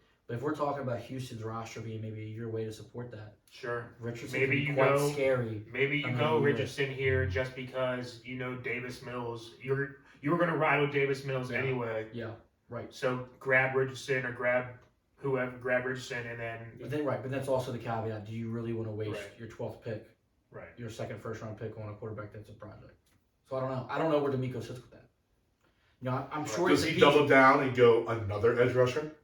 And just They say, could fuck use it? them. They could They use go- them. take the Iowa kid? They could Are use- both edge rushers or that Clemson kid? Or they go. Or the Clemson Or kid? they go corner. Or go they corner? just Corner. double up on defense. Yeah. I don't know. Possible. I mean, the offensive line's not terrible, and they have Pierce to run him at. Right? Is it Pierce? Yeah, Pierce. Yep. Damian Pierce. The receivers are awful. It's Nika Yeah, Collins they and don't have Bobby receivers. Trees. So, It's been Okay. bad. I mean, We- it's again, we Nika was talking about Collins Ben. and It's a Bobby tough Trees. pick. It's a tough pick, too, with the Texans pick there. But if you would have went quarterback 1 or 2, Yeah, I would have went edge right here, Yeah. clearly, because that's their second biggest need. sure. But if Ben didn't pick JSN, I would have went edge wide receiver in Houston's. So Ben screwed everything up. Yes, he always does. All right, let's head next to the. Uh-oh. Back to Ben. Back to Ben. Some more. Red, Damien, this is for All right, you. so I talked to my Green Bay insider, Redrick. Who is the hated ballless wonder. who has Yes. hated every single Packer And draft. There was one player that he was adamant and that he wanted the Packers to get, and he thought the Packers were going to get. And then they made a trade and traded away Aaron Rodgers and moved up 2 picks. Yeah. So that changed absolutely nothing. He still wanted to get the same guy. Okay. He just has a better shot at getting him now. And he's fallen, and I say fallen, he's here, and he can take him. So, now that the whole Aaron Rodgers era is over with, we can get a first-round receiving weapon in Green Bay. And we're going to go with tight end Michael Myers Yeah, for Notre Dame. I've been seeing that recently as well, especially because Tunyon is, I think, a free agent. I think he's out. So they They're going with freaking, what is my, Halloween? Halloween, yeah. So Michael they're going Myers. Myers. This is Um, Michael Mayer. Michael Mayer. Listen, Michael Mayer is the best tight end in the class, the best tight end of a good group. I hate when people say this because I feel like it's lazy, but he's Brady Gronk. But that being said, he does have a lot of the same attributes as far as being big, creates space, insanely good blocker. He's as far as the tight end goes, he kind of checks off literally every box. Helps Jordan Love out. You obviously have the rookie receivers last year who developed nicely on Aaron Rodgers. You still have Aaron Jones as a running back. A good tight end is very beneficial. So you look, it's hard to knock that pick. It's also fitting that we get to work in Jordan Love with a first-round tight end. Because Jordan hates first-round tight ends. Is that really why? I didn't know where it was going with that. No, I'm That was just... a reach. Turn his As mic he said, off. Jordan That was Love. about as Turn his mic Oh, off. that wasn't even that bad. To be honest, we almost just ended the podcast. Wouldn't be the first If time. you had an earring in, you Won't would've be the made it. last time. I would have made that joke. I It probably would have been 10 times It would funnier. have been funnier. Yeah, it might have been funny. You would have been more smooth with delivery. Like, the way you would have said love would have been like, that's cool, man. If I'm this guy, Michael Mayer, I'm correcting everyone and saying that my last name, that's pronounced Myers. I don't want to be known as Michael Myers. That's funny. Wow, that's awesome. Okay. All right. Well, this works out nicely for me. So I have the next pick. I have the New England Patriots. New England had a bad year last year, mostly because it's Bill Belichick's fault for having a defensive-minded guy as the offensive Two coordinator. defensive-minded Yeah, I mean guys. that's just He ridiculous. finally got an Ocean City. Jesus, Yeah, but he finally they- got an OC. Yeah, but they got to figure it out. Bill O'Brien's back. I've always respected Bill O'Brien. I always thought he's been a very good coach in the NFL. He's an I offensive think his genius. biggest downfall is more of being a GM than a coach. Sure. That's part of the reason why he ultimately failed in Houston. But he also was very successful in Houston, going to playoffs multiple times, things like that. I thought when he was the OC in New England with the previous stop, very successful again. I love the hire by New England there. I think that'll turn it around. They did sign Mike Gesicki, so I think they're added to the weapons. They brought in Juju to replace a disappointing pick in Myers. So I think they're going to be, and they're still a run-first oriented team. So you look at like maybe offensive line as a pick. No, well, maybe. Like, offensive line is definitely something you look at because, again, they're kind of the same boat as Philadelphia where they do have good guys, again, and things like that, but they're also a little bit older. They can replace them. But I do look for something maybe a little bit more impactful right away, especially with McCourty retiring. Ooh. They need to go help the defense out. Even though it was a good defense last year, I think that's what carries the team. Run first, defense. So to replace McCourty and keep the defense going, and sticking with the Bill O'Brien roots, I think they go Joey Porter Jr. from Penn State. Wow. That wouldn't be his. He's Alabama now. Right, no, but I'm saying but he was at Penn State. You don't think they take Branch to safety? No, I'm actually no, I do not. No, I think Joey Porter Jr. is better than Branch as a player. I actually love Joey Porter Jr. a lot. I love heritage players. I think that it's just crucial they get to grow up in the locker room, understand what it's like. Joey Porter Jr. is a massive corner, very physical. The one knock against him is he only had one interception in his career at Penn State. So, and there can be a multitude of reasons for that, whether guys are throwing at him or he just dropped them. I'll be honest, I haven't broken down every single play Joey Porter Jr., but I have watched him a lot as a Big Ten fan. He's very, very, very, very, very, very good. He still plays. He plays man-to-man. He plays both sides of the field. I think, again, when you look at someone they can be a pencil-in, top two corner on your team, Bill O'Brien and Bill Belichick. It's not Bill O'Brien, but Bill Belichick would like that. Again, keep what their mantras do going. So I like Joey Porter Jr. to the New England Patriots. Nice. Pittsburgh's going to hate you because it's been rumors that they're going to draft Joey Porter. Which obviously for them would be very fun. Yeah. You know, have Porter, the lineage. That's Sonny with the Cleveland Browns would like that as well. Drafting the running back with his dad being royalty with the Cleveland Browns. That's a draft day reference. Nice. Thanks. I'll pick that one. Nice. So, all right. Next are the New England Jets, the fighting What Aaron the fuck Rodgers. did you Not just the say? New England Not the New Jets. England Jets, the New York Jets, the fighting Aaron Rodgers. The fighting. You see, he's wearing number 8. Yeah, I saw Yeah. that. Jets for Jet. Gross. All right. So obviously they moved back a couple spots Mhm. to make this pick. You know, their roster to me has a lot of good players at the top, but there really isn't any depth. And so I was trying to think. Well, I think they're in a position to take the best player available. However, I do think they're going to lean offensive lineman because I do think with Mekhi Becton, you don't know if he's going to be back, if he's going to stay healthy. So I think they're going to go Roderick Jones, tackle from Georgia. Love Roderick Jones. He's a big boy. He only started 1 year.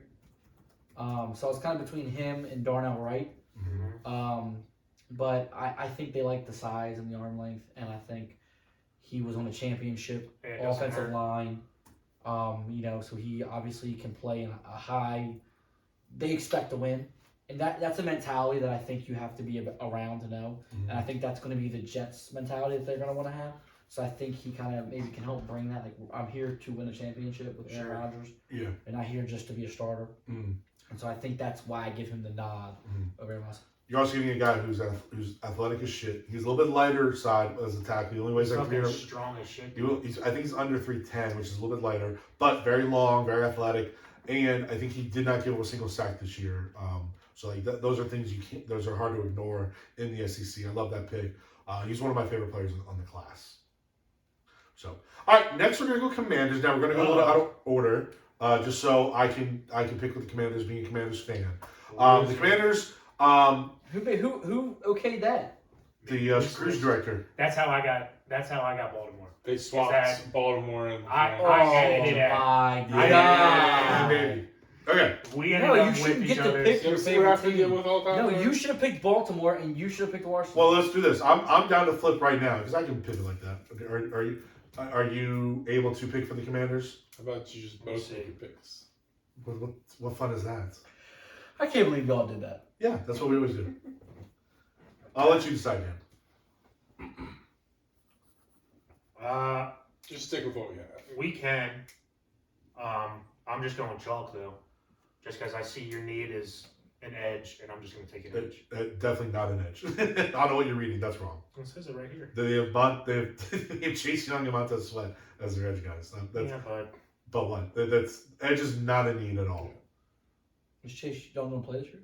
Yeah, he's healthy. Don't say it like yeah. Well, yeah, because he's not hurt. So yeah, he's Missed the playing. whole year. Can't Montez? Don't you guys run a 4-3? Can't Montez shoot Yeah. inside? No, they have Darnell Payne and John Allen, who they just gave big money to. They're not. But They're not. on- So Whatever no, you're no, no, reading no, as no, far no, as- no, he's not ready. Yeah, He's okay. not All ready. right. Which is fine. Again, it was a hard. It was a tough thing. I looked up Commanders draft needs. It says Again, edge is one of them. Whatever site that is, block it because that's not a need. I mean, it's not their That's first worse need. than It's Tyler's just Twitter follows. one of the needs. I mean, I would follow his Continue. So, anyway, so what they actually need are offensive linemen and corners. Okay, the Commanders roster is actually one of the better rosters they've had in recent years.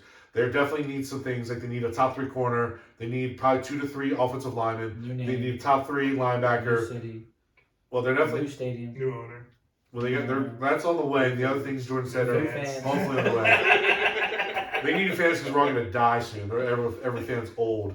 But New head coach. New cheerleaders. probably New cheerleader, no, because the cheerleaders got the owner fired. new so cheerleader they're regulations. Cool. There you go, relations. Yes. So Regulations, not relations. the relationship with the owner got him fired. This is why. This is the people who run Washington. Washington. Washington. Yeah. So anyway, all the fucking interruptions. Jesus Christ. So again, Commanders have actually a pretty solid roster. There's definitely needs. Thankfully, some of the needs that they have, whether it's corner and lineman, are very deep in this draft. So obviously, we've had a ton of linemen or corners go already. So I think they're going to go offensive line because the corner class, I think, is the premier class other than maybe tight end. So you can get a really good corner in the second round. So I think Washington knows that. One of the things Washington definitely has done in the past, too, you look at the track record, is they value guys that go to the Senior Bowl. They value guys that have experience. And there's nobody more experienced than the guy I'm going to take. And there's a guy that went to the Senior Bowl they're very connected with. They're going to go with Darnell Wright from Tennessee. Darnell Wright will go to right tackle. That'll bump Wiley to left guard. That now gives you 2 new starters on the offensive line for a group on the offense that needs one of the only position groups in the offense that needs a big infusion of talent, especially young talent. They've actually only picked line in the top 60 picks once in the last 5 years, something like that. So and they've had decent lines. Last year didn't work. It was a cluster. But it was a lot of bubblegum tape, just trying to make things work. But they actually got to commit to it. I think that Ron knows that. They've had more visits with offensive linemen than any other group so far this year. So I think Darnell Wright is the move. He's been a day 1 starter at Tennessee. Right tackle, play right tackle, left tackle, has over 2,500 snaps in the SEC. Super experienced, pretty successful. I think the Commanders would be very, very, very happy if Darnell Wright is there for them at 16. Word. All right. All right. Got to protect that quarterback. Pretty much Yeah. fell right to you. There's not a cornerback that you would reach up for. There might be one or two. They but- might like Deontay Banks. I personally like Deontay Banks, but he's the only one there that I would take. Right. Just because, again, corners has been such a popular And pick if so Joey far. Porter falls to it, I think Joey Porter falls. They're going to have a real tough. They're going to have a real conversation. That's a consensus of every mock draft is Joey Porter. Jr. And again, I think they're going to talk about it. And what's almost good is you're good either way. You know what I mean? You're going to get one of your top 3 corners that you need, or you're going to get a starting right tackle, which you need. Your team gets better regardless of the pick. It just needs to be the other position needs to be addressed later in the draft. Yeah. So, all right, next are the Steelers. Do you have Steelers? I do. All right, what you got, bud? So the Steelers are going to be upset that Joey Porter Jr. is gone. Thanks. But I think they're going to be okay because I see Joey Porter Jr. as more of your kind of Marlon Humphrey physical type corner who's not going to be a complete matchup nightmare. He's not going to follow the best receiver in the league, but he's going to play. Pittsburgh already has a bunch of guys who can do that. So I think Pittsburgh is going to want to get a guy who's super athletic, that can run the field, that they can pair with Fitzpatrick there in the back end. And I think they're going to go Deontay Banks Yes. corner for them. And Pittsburgh has already had success drafting Maryland defensive backs. Darnell Savage was a very good pick for them. Blown. So Donald Savage went to Green Bay, I thought. Yeah, No, Darnell's who- not going to Pittsburgh. no, who went to? Here we go. Hold on, there was maybe not Darnell Savage. They definitely picked a Maryland guy. In 1984, Now I gotta look. Safety, right? It was definitely safety. I think I know what you're talking about. the Raiders took. No, it's not. It wasn't like a top guy. It was like a. It was. I think thought it they was spent further on. a good pick on him. No, Darnell Savage is definitely Green Bay. I'm getting mixed up, but the guy that they picked was. Is this it? Is he not on the team anymore? Oh my God, Tyler. You're as bad as Ben. You need to get it No, I'm too. fucking better than Ben. Hold on. Steelers. You're holding us up. No, you guys keep talking. I'm just looking while. Who did you pick? Me? Deontay Banks. Deontay Yes. Banks. Yeah, I think he's a guy who's. I told you earlier. I think Gonzalez is the only guy that I feel confident can be a shutdown, go anywhere on the field, card this guy. I think Deontay Banks has that ability for That those physical skill set. athleticism, and I think they don't need him to be a great tackler and very physical because But he is a good tackler though, But- for the record. I'm just saying. Yeah. Because the rest of their defense can do that. Yeah. Fitzpatrick's going to make tackles. Their defensive line's going to be good. They have, their linebackers are going to play in the box and be rowdy. I think this is a guy that can say, hey, go guard T. Higgins or Jamar Chase out there. You can run with them. That's who we're going to have to beat the Bengals. So we're going to have to get our secondary better. I think he will eventually become an upgrade over what Sutton was when they let him walk too. So He is super athletic, and he is also so physical enough to make tackles. Like I think he's one of the big risers in the draft right now. I think that'd be a great pick for Pittsburgh. Yeah, I'd love if he fell to Baltimore. It would be a great pick for Baltimore. Baltimore. Someone play for Baltimore, huh? All right, next are the Lions, which is 18. me again. Mm-hmm. Okay, so I had both the Lions picks, which was nice because then I could kind of figure out what I wanted to do. So the Lions went with Christian Gonzalez with the first pick in our mock draft. Definitely a need for them. Next, I still want to say defense. I still think they need another edge rusher to complement the Michigan kid, Yes. Aiden Hutchinson. But didn't they have the other kid? Was it Houston who had a lot of sacks? It was fine, but I still think again they need more help on defense, just kind of across the board. But again, I'm going to go just with the way kind of things are looking here. I was thinking maybe Brian Branch, but since they've already kind of gone with the Eagles guy, I'm going to go again. Keep infusing talent at defensive line. Get after the quarterback. They expecting to have leads this year, so now they can kind of. And with this guy, you can bounce him around in different spots. I know Dan's already mentioned he doesn't like him, but I'm going to Lucas Van Ness. So I know there are some knocks against him with him not actually being an actual starter for Iowa, but he is a pass rush specialist. He can play a 5 technique. He can play a 3 technique. He can play a wide 9. Like he can put them all over the place. And again, that flexibility on the defensive line to go along with what you've invested in last year, I just think it adds an extra element. You can now protect your linebackers, which we talked about is not super important. They've already put a ton of investment in the secondary. Now you've got a defense that can contend in the NFC with the Eagles and try to win that conference, which is kind of crazy to say about the Lions, but I think that's where they're looking at, especially with the offensive line being very strong. They have pretty good receivers. They have a quarterback that had a good year last year, seems to fit their system. They have enough running backs. They have a culture that's in place to be rah-rah and say, fuck you, let's take everybody on. So now let's get another pass rusher, another good defensive line player. I think Luke Van Ness just is a nice pick for the Lions. And I think they walk away with this draft with 2 starters on defense and a big upgrade in the ready to roll. All right.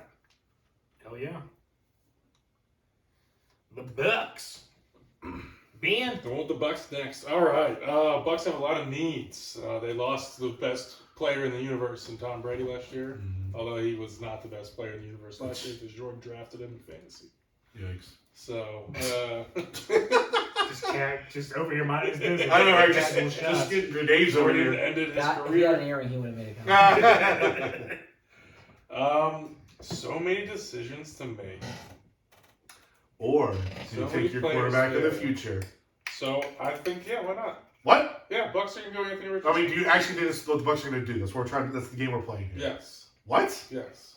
Do you think they keep the Florida boy in Florida? I think they keep the Florida boy in Florida. He What? also took a receiver from Tennessee. Yeah. I don't know what the hell he's doing. What?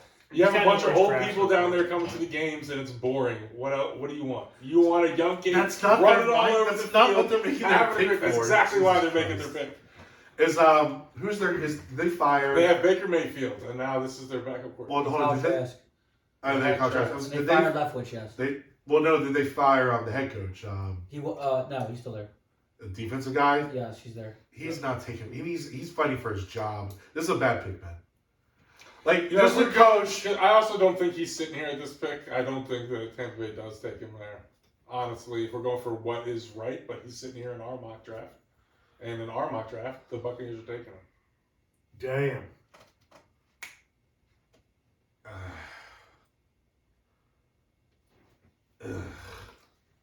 Baker's not the answer. No one else there. But again, it's not about the answer this year. They're not But competing to win this year. this is a kid at this point in the draft. His ceiling is top 5 player ceiling. He's a superstar ceiling, superstar potential that people see in this kid. The floor is a ceiling.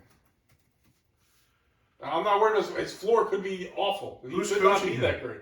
So again, if you're Todd Bowles and you're literally on the hot seat, you don't give a fuck about somebody's ceiling. 4 I years just from now. watched the Ravens hand their quarterback the football 300 times a season for all of Mars Jackson's career, and they won a whole shit ton of games. Yeah, and you guys I'll watch ran the the videos OC too. out of town for doing that.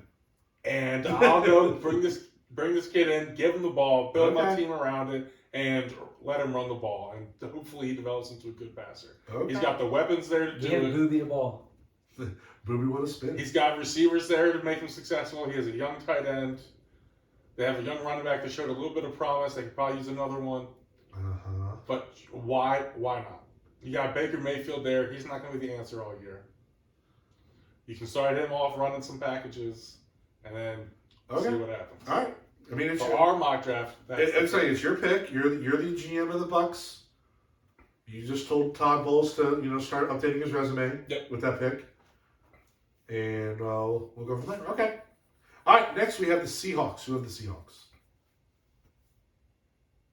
Me, sorry. Okay. I'm in the zone. In the zone. Okay. Oh, the zone. So I was reading an article on SeattleSeahawks.com where they laid out their perfect scenario for Seattle, which is drafting a top edge or refortifying the lines, getting a good edge rusher, and then getting a starting caliber safety. Now, Well, there's definitely that guy still there. Yeah, but you don't think Quadre Diggs and Jamal Adams returning would be? no, I don't like Jamal Adams, but they say in the article they say they want a starting caliber safety in the later rounds. So I'm thinking they're not targeting a safety in the high end rounds because of Diggs and Adams, what you were talking about. So what I think they're going to do is I've seen this in a couple mock drafts, and with no offensive lineman right here, I would have taken Darnell Wright. There's an offensive lineman I would think about here, Well, but I hear what you're saying. so there's an interior guy Correct. that I do like. Yeah. But I've seen this actual duo be mocked to Seattle in a couple mock drafts. Carter going 1 to 5, and then Miles Murphy from Clemson going at 20. Okay. And fortifying their defensive line, which they gave up 24 points a game last year, and they gave up 4.9 yards per carry. Fortifying the middle of the defensive line, and then getting a edge rusher, but he's a 4-3 edge rusher, so Right. he's a traditional D end. He's 6'4", almost 270 pounds. He's got 16 sacks in the last 2 years, but stops the run. That's his big thing. They need more talent on their front seven. Yes. That's the bottom line. There's so many times in their games last year they just couldn't seal games because their defense couldn't get after the quarterback. Correct. Couldn't stop anybody with their down. They gave up 300 rushing yards to the Panthers in that crazy game. So Dan, you're right. They need their offense is kind of set.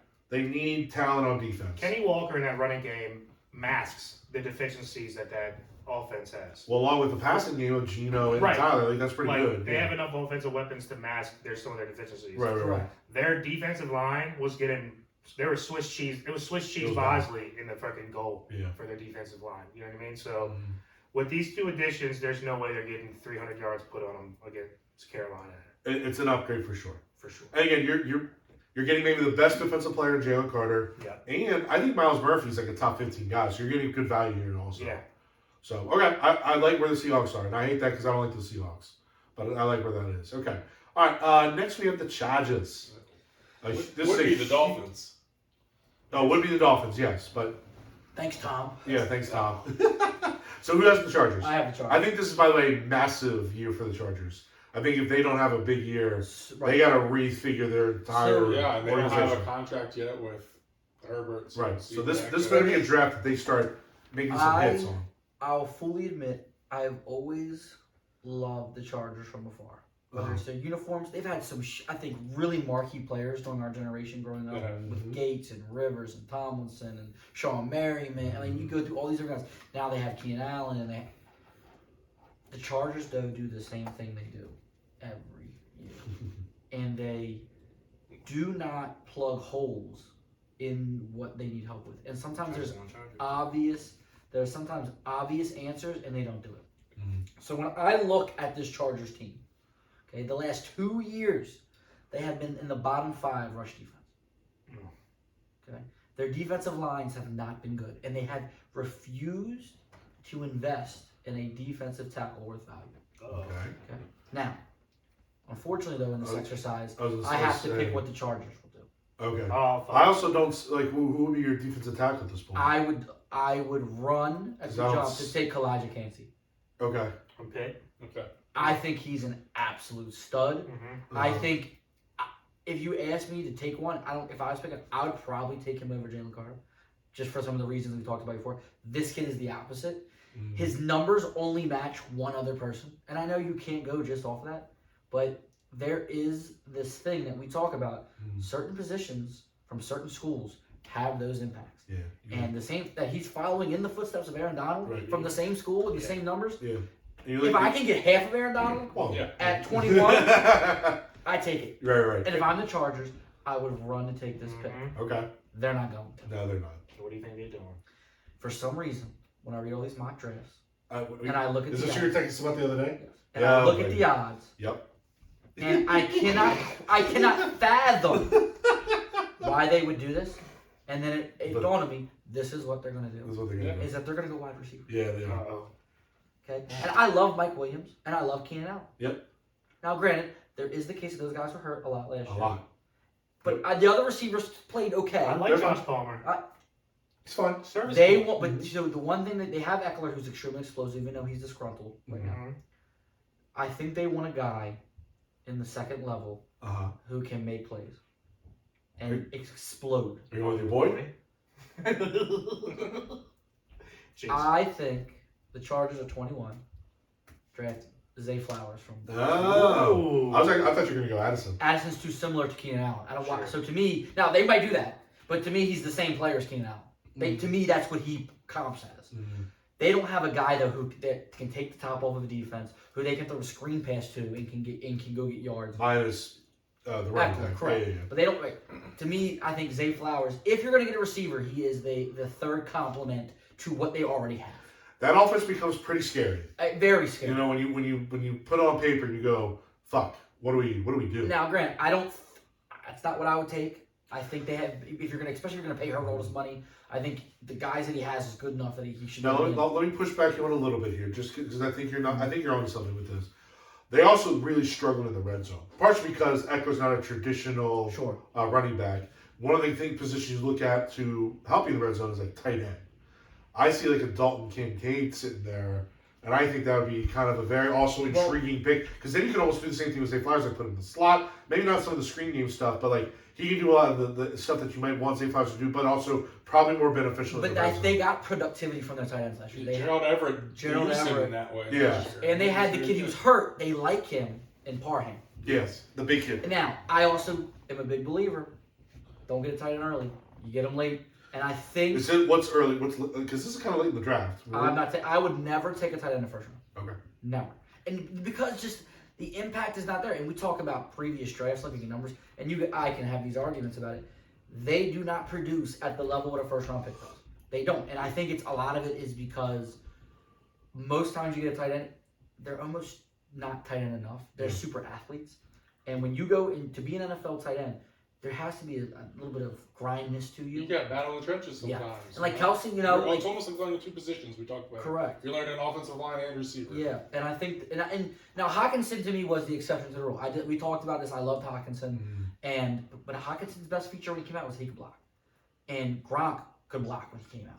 And a lot of these guys, it's one thing if you're getting me a compliment tight end, but I think when that's it. People thought maybe Noah Fant was going to be better than Hawkinson because he was this athletic guy. The super athlete tight ends. It's not, and I like Michael Mayer. I think Michael Mayer can do it all. Don't get me wrong. Dalton Kincaid though cannot, and he to me is unless I'm getting him in the second round some point, I'm not interested. And I've seen this movie a million times that I just don't see the Chargers doing that. Okay. But I do think and the more I think about it, I'm like, not that I think they really need a receiver, but Zay Flowers could elevate them, even though I think their issues are on defense. But like, he becomes now the threat that teams get scared of, which open up things for Keenan Allen and Eckler underneath and things like that. All right. Interesting. Okay. You didn't like that pick, Dan? No, I have the next pick, so I'm just reading up on my shit. I only said interesting just to say something. So, just a quick update. Dean Kramer gave up 4 runs in the first 2 innings to Boston because he sucks. But the Orioles have scored 5 cents and they're 5-4. Yeah. And Brian Baker just shut them down in the top of the 7th. Oh, damn it. I didn't want to. Okay. All right. So next we have the Ravens. It's me. Ravens. All right, Okay. this is interesting. What are the needs, boys? Needs. GM, Big quarterback, needs, corner, receiver. receiver. Corner receiver. Is- Pretty much in the first All right, round, I'd be corner I receiver. mean, but receivers it's receiver space corner has to be right. I think it's corner space receiver. I think it's Oh, defense. so you I think think corners tackle. like that much of a bigger need than receiver? I do. I I also receiver think 3. I also think we could add receiver in another way. I don't think we're In a adding trade? a top tier corner in a trade or anything right now. I say the and corners then, now. Hearing Are Jordan talk interesting. about the tackle from Pittsburgh and from Pitt and knowing the Ravens, I can see that too. But Dan, this is your pick. This is your pick. So I guess we'll stop talking about Love it. Cansey. So He's good. there's a couple things that could happen right here. There could be a replacement for Ben Powers right here. Yes, because for sure. the top offensive guard right now is him, and he's got a sweet ass name. Yes, he does. Immediately be my favorite name on the team. You gonna share his name with people? Osiris Torrance. Torrance. It's a great name. It's a really good name. He's also a Could fake. you think they take an offensive line in back-to-back years? They could, but I don't know. Do they go safety back to back? I don't know if they do this because That'd be they still tough. want Ben Cleveland to That's a be tough that guy. call. So to go back to the Ravens, and this is a very They could interesting- take safety as well because Good. Hamilton played well in this. Like And he they talk played. about But don't you guys need an edge rusher also? No, they have 2 guys they've invested. And we in. have They got to put them out 3 there. guys that they need to figure So out. Yeah. with this pick, I also think there's a pressure that it needs to be a pick that entices Lamar Jackson, and I don't know that an offensive lineman doesn't. I don't know that Which a is corner why- safety. So I which don't is know why how this much is what stock we're they're doing. going to put in that, but that was a clear reason why they signed Odell Beckham for $18 million. Yeah. So I do think they're in the back of their minds. They're going to say, okay, what will Lamar think about this pick? He wants Mike Evans. Let's trade it. to him. I love Mike Evans. But So I'm sorry. I do think it's going to be a pick where it's for Lamar, and we've seen Eric DeCosta not be afraid to draft wide receivers in the first round. He's not afraid. Unlike Ozzie, who refused to, Eric loves to do that. He just can't do it. He sucks at doing that. Well, Ozzie missed a couple of first Yeah, round. a bunch. All right. So which? Okay. All right. Now, I'm liking where this is going. who do we pick? We could go with our favorite receiver, but is that what the Ravens are going to do? I think he's very similar to Bateman. What we already have. Correct. So they probably will. I think they're going to pick Quentin Johnson, Wow, go with the big dude. who is like a You probably will. Mike Evans or like a Mike Williams, where they're the big target that you can throw the ball up to and do that. Now, is this what I would do? Fuck no. Yeah. I don't want Quentin Johnson from TCU right now. I don't want any of these wide receivers. I'd rather take Jalen Hyatt from Tennessee in our imaginary second round that we don't have. I'd rather take Branch So- from Alabama than one of the receivers right now. I'd rather take Branch. I'd rather take Let me ask you your this. guy. If Zay Flowers was there, would you have taken him over Addison? I would. Just maybe because He's like different. rumors are And like what about Anthony Richardson if he's sitting there? no. I don't think they go with Richardson. I don't know.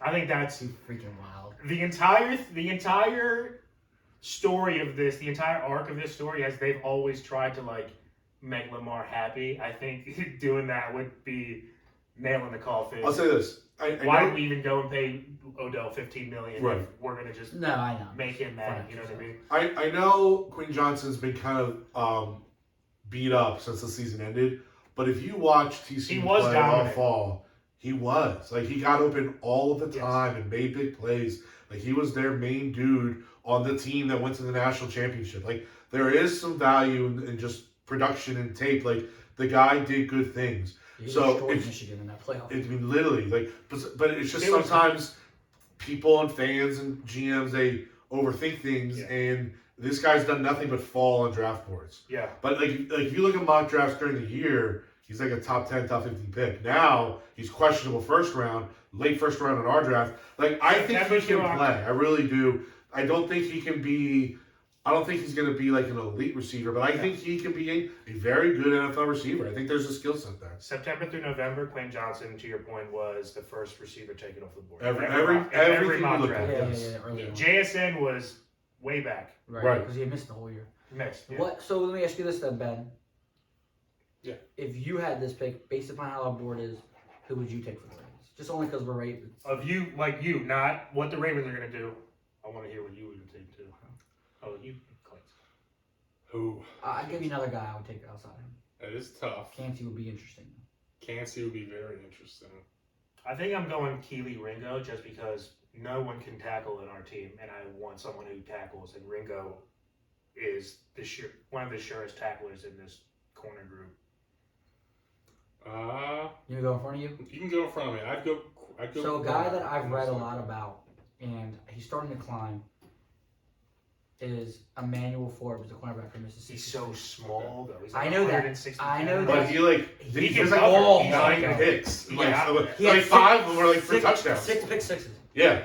Like, and that's what we do not have right now on our defense. So A ball hawk like that. And I think I've seen mocks where Emmanuel Forbes has gone to us, and that's like I'm very concerned how Tyler you are with Bryce Young. Mhm. Being at a corner where you have to make those hits all the time Right. at 160 pounds that's light. But to what you guys are saying, dude is a hawk. He has 60 interceptions. He has like 34 interceptions in the last 6 years, including high school. I saw that stat earlier today because I would have taken Emmanuel Forbes, but then I saw his weight, and that's like a huge. Yeah, he is 6'1" with some length, so he could put a little more. Right. He could build some mass when he gets that. It's almost like he grew up small and recently had this huge growth spurt because he's so slight. Yeah. Weirdly, he was 166 at like 5'7". Yeah, but being And then- 6'1", man, you shouldn't weigh 166. So like, he almost has to put weight on. Yeah. and again, the NFL are literally multi-million dollars into how to make your body look the way they want. Yeah, Yeah. so I'll- they're I'll taking push his back. exact Mark out body there. type, But that his being said, exact- so is big time college football. Sure. Like, so Yeah, like, but not. I don't think it's the same. Like, I don't think the jump, especially coming from an SEC school, I don't think It's you're going to not see that that He was, big at, of a he was jump. at Mississippi State. Correct. So it's SEC more. school, It's more like, of your body maturing, though. I think you're Putting just the becoming more of a man. Well, more that's what than I'm saying. They whatever can do different things. as you supplements get or older. training you're doing. Yes. Yeah. Like, he'll mature as a man more so than whatever exercise plan or diet plan any team puts him on. 25, 26-year-old him will probably be like 186 pounds. Yeah. 185. And you're good with that. I'm good with that. All right. So, That's Emmanuel Forbes is an intriguing one for this. I would For sure. love, in a dream scenario, if I could pick I would love Joey Porter Jr. Yeah. Or I'd also like to stick I in would. the Steelers' I don't. face at I don't 28. necessarily love this for the Ravens for some reason, but I. No matter if you bust it or not with Ravens, I'd take Deontay Banks too. Oh yeah, I'll take Deontay Banks. Who's that? I was so upset that you took him because Deontay Banks is. Look, I have Deontay Banks circled on my thing. Deontay Banks is the guy Is that I that want. athleticism back there? I would love that. I kind of want both Maryland corner. I want Jack Bennett too in the you can get them in the later pick. No, too. yeah, You in the 4th or 5th round, I want Jack Bennett. too. Maryland's But past those defense two was guys kinda are sneaky lightning. good last year. Those guys are lightning All fast. right, who's got the Vikes? All Yeah, right, the Vikings. Let's move on. Yep. We're gonna keep this. We're gonna keep this quick. Vikings. They need They need a little help. They got a good quarterback. They need a little help. They could go quarterback. The quarterbacks aren't there right now. Well, and Yeah, Richardson's there. He's the only one there that's worth taking. Everybody's taking Richardson. Bucks Yeah, took Richardson he in did the 19. Bucks. With the Oh Bucks, yeah, remember? I forgot. Never Yeah. screwed everything Yeah. up. I don't forget. I remember all ridiculous Steve. Oh, Hendon Hooker. I did read that they liked Hendon Hooker. The Vikes. JJ needs a little help, so they're gonna go get another Jay Addison, and they're gonna get another We had this receiver. argument Addison. last year. Yeah. Okay. Their defense is so bad. And Addison is like he's projected as a high-end number 2, and that's exactly what he's gonna be in Minnesota. I don't And disagree. you put JJ and Addison and blanking on his name right now. We just talked about him, Hawkinson. Yeah. All together, Dalvin, that's all the weapons. The offense is It's insanely them. good. They're going Addison, to I give think- up 28 points a game. But they still. don't. Well, they need to score 31. Yeah, That's 29. that's a problem. They, I'm with you. They need another weapon there. I agree. They didn't have it last year. I heard them. Everyone said that they have guys, No, but Thielen Thielen was slow. not. Thielen's done. Well, he's out. He's He's still not going with to play a them. little bit. Yeah, he's on another team right now. Carolina. Yes. But he doesn't have it. He wasn't the same player last year. They need a little electricity added opposite Mm-hmm. of Jefferson because everyone's just doubling Jefferson and taking him away. Okay. So that's where the Vikings go. Okay. They need to load up. I'm with that. In Minnesota, they want offense. It's exciting. They're in He- the dome. They're in the Viking ship. They want offense. Yeah, They got an offensive-minded coach. They have a I think he's history a of great compliment. they have a To history of dual wide receivers that are pretty damn good. So All right. and the head coach is the offensive coordinator for the Rams. That's what I'm Do you saying. know how He's much an they offensive invested guy. in wide receivers? yes. Yeah. So I 100% could see that. I think I think that would be a great pick for Minnesota. Even though I don't like taking. And I'd have been receiver. flirting with Quentin Johnson too, just having that big guy on the outside opposite of him. Yeah, Okay. I like the Addison pairing with him. All right. Next one of the more fun and exciting teams in the league this year, the Jacksonville Jaguars. Who has the Jags? Me. All right. So you got a lot of good stuff here for them. couple things that could happen for the Jags. But I'm gonna be boring. I'm going Chalk. I'm going Nolan Smith, edge rusher. They need someone to pair alongside Trayvon Walker, and with Nolan Smith Well, falling, they still have Bell, right? I'm not too entirely sure. They actually, hold on, let me check. Getting depth across the defensive line, especially when they go in their third down package, when they need put 3 to 4 rushers on the field at one time. Yeah, They just Josh need Allen. that. Sorry, Josh Allen and Trayvon Walker. They're like outside linebackers, which is kind of what Nolan Smith is. Right. So definitely, it just gets more athletes on the field, like you're talking about. Yeah. Now, they could go defensive tackle here and Cansey or Breesy. That's also been mocked. Offensive But line, they could use a guard. they could use a guard. Osiris Torrance. Love that name. But I think they go edge right here. I think he's fallen. He's the top rated guy on the board. I just don't think they let him go. They've kind of drafted Chalk recently the last couple of years. They haven't drafted poorly. I think they drafted pretty well over the last couple of years, Jacksonville. Okay. All right. So Nolan Smith. Yeah, I remember kicking themselves and not taking Aiden Hutchinson. Facts. All right. All right. The Giants. Who is the Giants? I have the Giants. Okay. And I think if the board falls like this, the Giants, I would say probably overachieved a little bit last year. Big time. But I still think that they'll win some games this year, and I think Saquon will be good. I think Waller, if he's healthy, will make a big impact for this team. They also had the other tight end Bellinger last year, who got poking out. He was off to a pretty good start, so I think they can run some dual tight ends. So I'm not really thinking they need to really go wide receiver. And I kind of believe in Brian Daboll that he'll figure it out anyways. I wouldn't even say there's really a super receiver. Well, that too. There. That to too. go at this point. Right. So I think they'll be excited to run up to the board to take a safety, and I think they need a team leader on their defense, and I think that can be Brian Branch from Alabama. Okay. It's a good pick. That's a good pick. You know, sometimes when you get a defensive player, you want to get them more for just their skill, but like what they can bring to your team, whether it's a mentality. You know, we talk about DBs, but think about the mentality that Jalen Ramsey brought to the Jaguars when they drafted him. Kind of changed that defense, like electrified it. And not that Brian Branch is that, but he has that kind of Minka Fitzpatrick, Alabama. Like we know how to win. Even though the defense wasn't as good this year, he's a starter there, and you kind of have to be a smart player to be a starter for Saban on Alabama, especially at the safety position. Right now they have Bobby McCain playing strong safety, who's kind of old and outdated. They have the other Alabama kid too, Xavier McKinley. Mm-hmm. So then you get some Alabama roots, and I think I kind of like that, like for New York to kind of shore up that back end a little bit. And there really isn't a corner here that I'm super excited about, which they could probably use. So the only position I would have looked at differently would have been Osiris. Their offensive line is still pretty average at best, especially in the interior. but they have a lot of bodies. They drafted the tackle last year. They had I'm saying I think the center that they need. Yeah, like guard too. Like they need some help in the interior, especially if they're going to be so reliant on Barkley. Yeah. But no, and listen, going safety is not crazy by any stretch of imagination. So fair's enough. All right, next we have the Cowboys, which is my pick. Okay.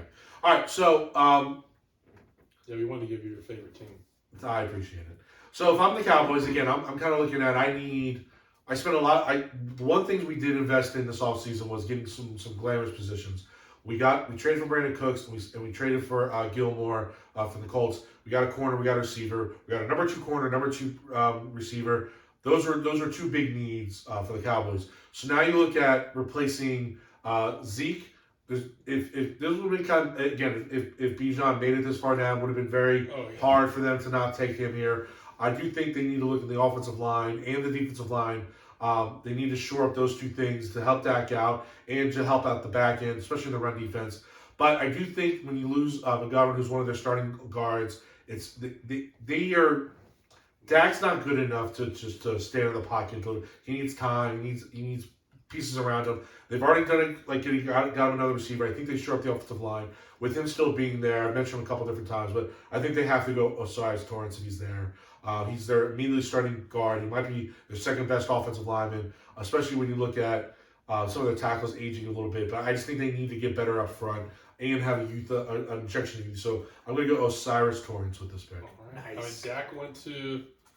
Oh my God, I remembered his name the whole time I was thinking about it. Jeez. The school?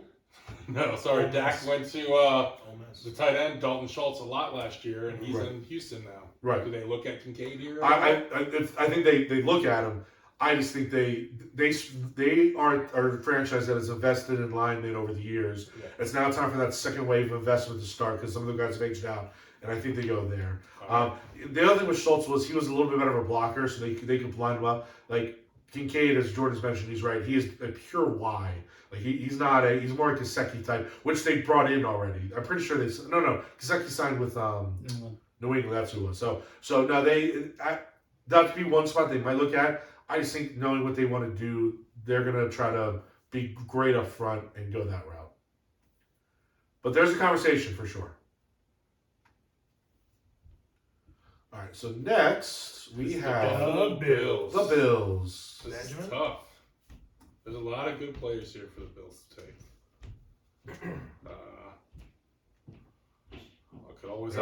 They could always add a corner. Mm-hmm. They need some defensive help. So I'm gonna give the Bills more defense. Yeah, I'm gonna take Cansey and I'm gonna make the middle of that defense just stout. Is he going to field goal enough with that Oliver? I was going to say, I don't know if that's where they go. You can't put Oliver and Cansey both on the field at the same time. I mean, you can. I think that's a good pick. Down lineman. I think that's a good pick, like here with us. I just don't know if that's what they do. They need help on defensive interior still. I mean, Oliver, they got Greg Rousseau's, Von Miller still on the defensive line. Tim Settle they brought in last year. Jordan Phillips, the Miami kid they invested in. So they already kind of have some young guys there. You don't think they go corner here just because Tre'Davious is always They very easily could go corner. I would think corner's probably... Emmanuel Forbes is a pick here. You know, they could use some ball hawking. I like Cam Smith also from South Carolina there. Big thanks. Maybe... There's no real receiver to take. No, because they could use another receiver, but... I like Josh Downs, the kid from Carolina there. I don't know if he's the first... That's a lot for a first rounder. Maybe they go the Oklahoma tackle to replace Spencer Brown. Yeah, they could go with Anton. And they could go running back. They only have... Do you go Gibbs?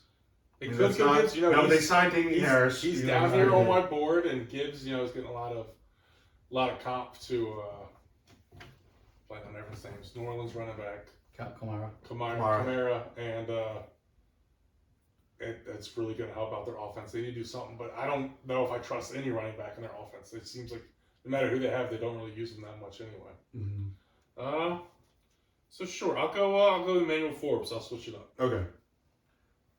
I'll switch it up and go Forbes. You had an earring. We talked you out of it. But I think, Talk me out of it. but I What are think you doing? I'm going Emmanuel Forbes instead. we talked him out of it. Damn it, Ben. Sorry, No, it's fine. they talked me out of it. I think that's the more likely part pick. of to be having a honest with you. draft room. That's yeah. Trusting your reward. Clancy, I don't think Clancy's there. You bum, Ben. Honestly, anyway. I can't change this. You can't change it. I'm doing. I have the mock. You I'm, can Oh. I'm doing the mock. That's hilarious. Okay. Next we have the Bengals. Who has Bengals? Me. Okay. There's a very intriguing player here that I would be interested in the Bengals getting. For offense? Yeah. Would it be? The guy we mentioned a couple times. Yeah. So that's the thing. Because I don't think Mixon's going to be there next year. Yeah. Well, I'm not even talking about Mixon. He's talking about the position. But that's a good point. He's Actually. also talking. He's talking about the position you hate. Yeah. I think Kincaid in that offense is kind of filthy. So Didn't they sign somebody? They might have. I know they lost. What's his name? Yeah, they brought in some. I think they have Irv Smith. Yeah, that's not enough to not take a guy if they I don't know, like. but that might be enough not taking him in the first round. Irv Smith, Tanner Hudson, Nick Bowers, and Yeah, Devin. it was Irv Smith. Assy. Yes. Like, can you imagine like a Kincaid in the slot with Yeah. their like that's. That's what they did last year with Hayden Hurst. So Right. Hayden Hurst is like Kincaid. Mm-hmm. that's actually So I'm not trying In to my- influence you, but that's no, just in kind my of something mind, I'm thinking. I'm deciding between two because they lost Eli Apple Mhm. and Cameron Taylor-Britt, who they drafted last They year. also Jesse lost Bates. Jesse and Bates. Jason. I was Jesse gonna say lost Bates Bates too. Yeah. Jesse Bates too. So they really only I have need to go on defense. they have 1.5 corners, or they have 2 corners because their second corner, what's his fucking name? Mike Hilton is pretty much strictly a slot guy. Mhm. He doesn't really do well outside. And Chidobe Awuzie is really good. They're one corner, but they really don't have anybody else. And Cameron Taylor-Britt is slated to start there right now. Mhm. So I kind of think Dalton Kincaid is a little bit of a luxury piece. Mhm. So if it's me, I think I'm going Cam Smith, and I think if it's the Bengals, they go Cam Smith as well. Okay. Just because they lost so many secondary pieces. Mhm. If Branch was still here, I think they could go safety, but I think they go corner. And also Cam Smith can play multiple positions, so Mhm. Okay. he's also legit. Not a bad Did pick. you think you're gonna pull out a real sword? No, it's a Halloween costume. That was extremely disappointing. I'm not gonna lie. All right. I'm You staring were at so it this excited, whole like time. pulling it out, and you're just like, wait, No. what? That's hilarious. All right. Who has the Saints? I do. Orioles. The Orioles won, by the way. And Cano finished the game. Victory. All right. So we got the Saints. Saints. So if the Saints This is come- interesting with the Saints. So if the Marching in. The so Saints, by the way, who are $80 million over the cap right now. It's so freaking funny. You know they'll finesse their way though. I know they always do.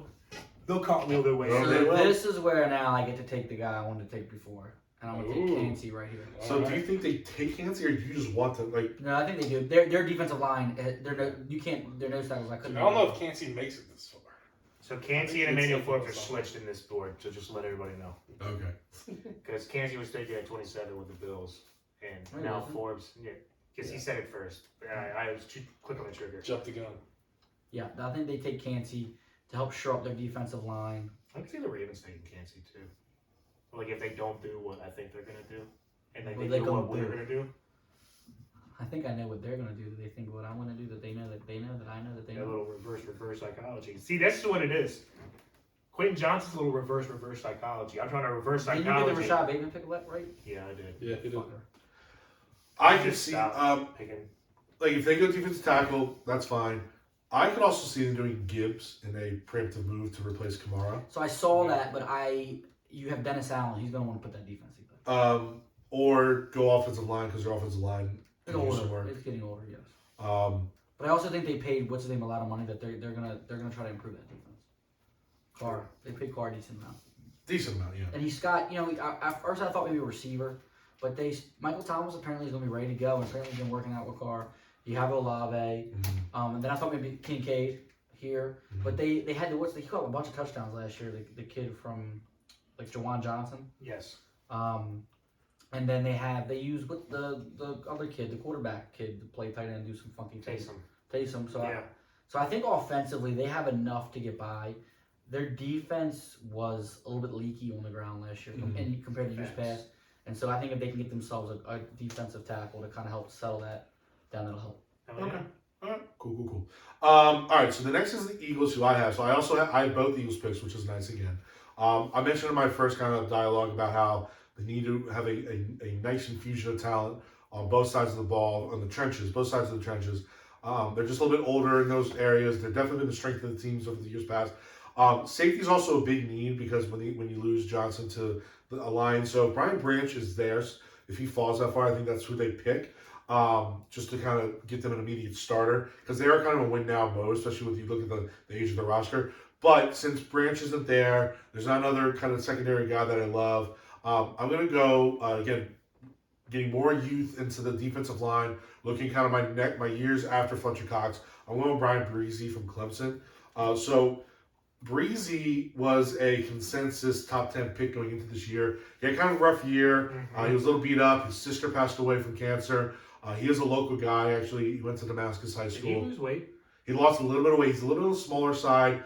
He was 298 pounds, but you as a 3 technique can get away with that. 1 technique probably not so much, but like Fletcher Cox, obviously was one of the better 3 techniques we've seen the last few years, weighing north of that. But I think Breezy can be a different version of Cox, still playing that 3 technique. You still have the big hoss in Jordan Davis that they picked last year from Georgia, so they don't need another hoss. They just have kind of a little more of a lightning thunder kind of situation.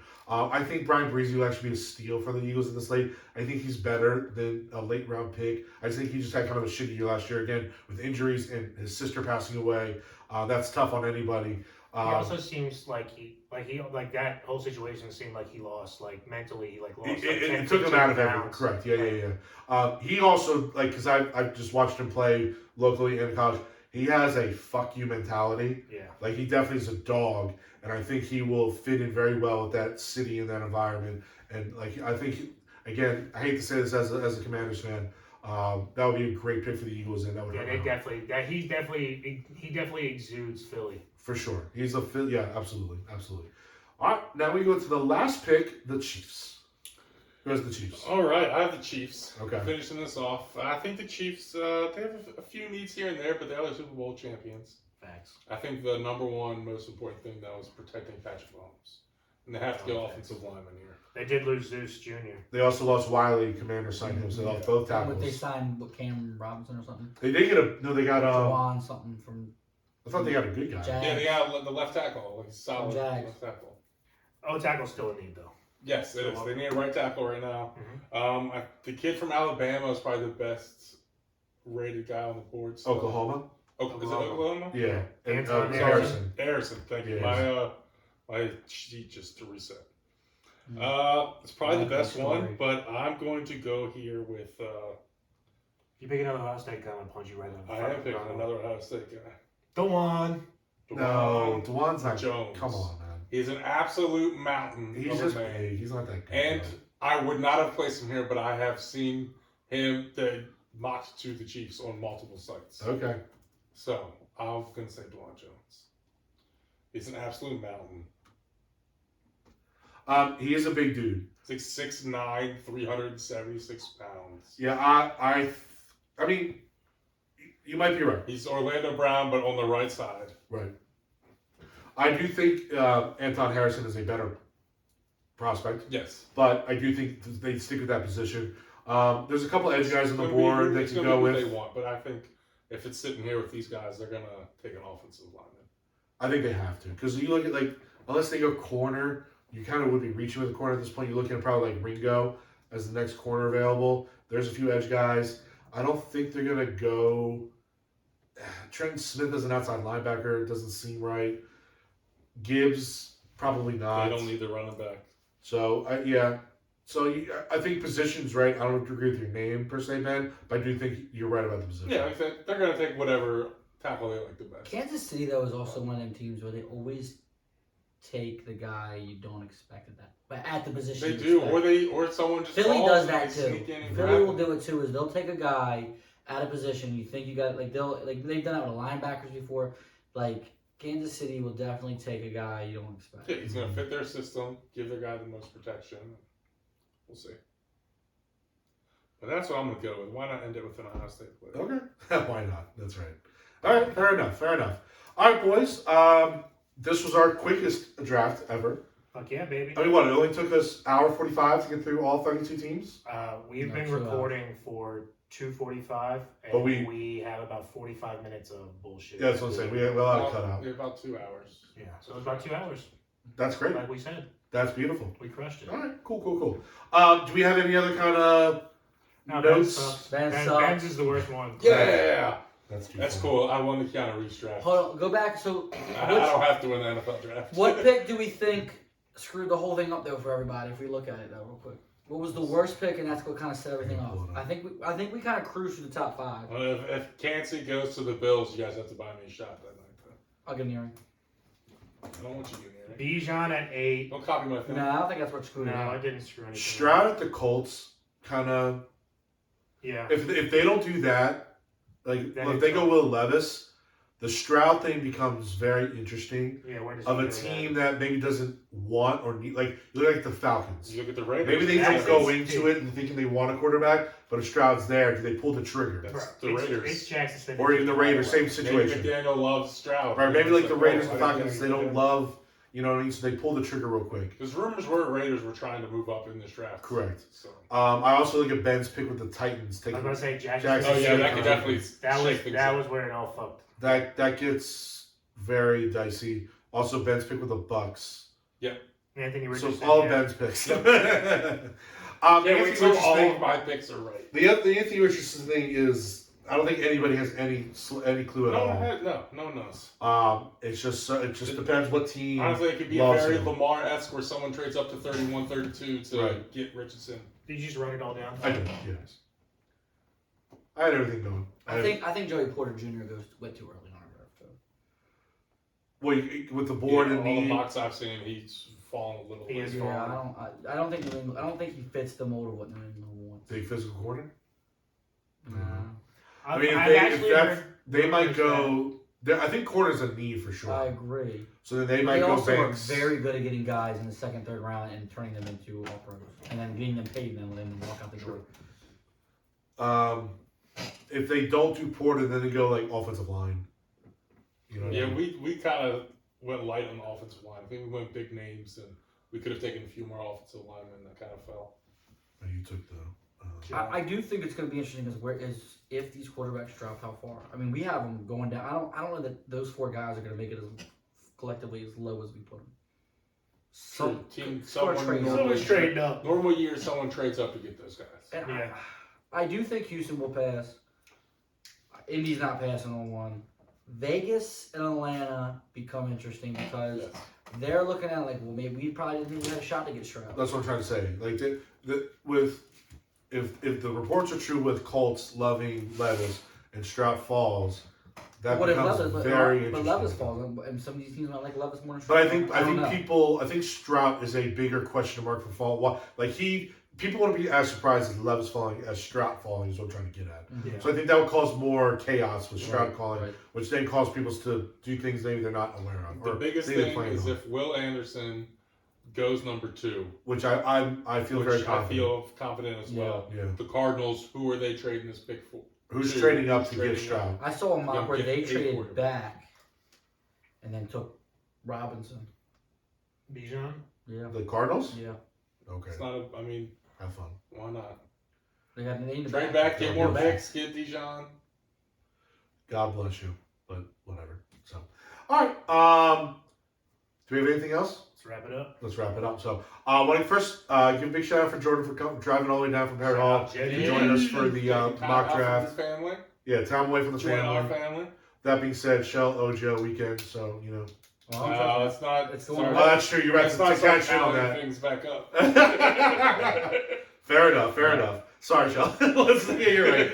That's that's a pond we don't want to wade into. I had to negotiate just this evening because I had to negotiate. Well, you were gone this many days and this many times. I'm technically only gone 2 evenings for Atlantic City, so this is technically the Monday is the 30 to make it fair. It was a whole thing. I do not envy you, sir, with that. I do not envy you.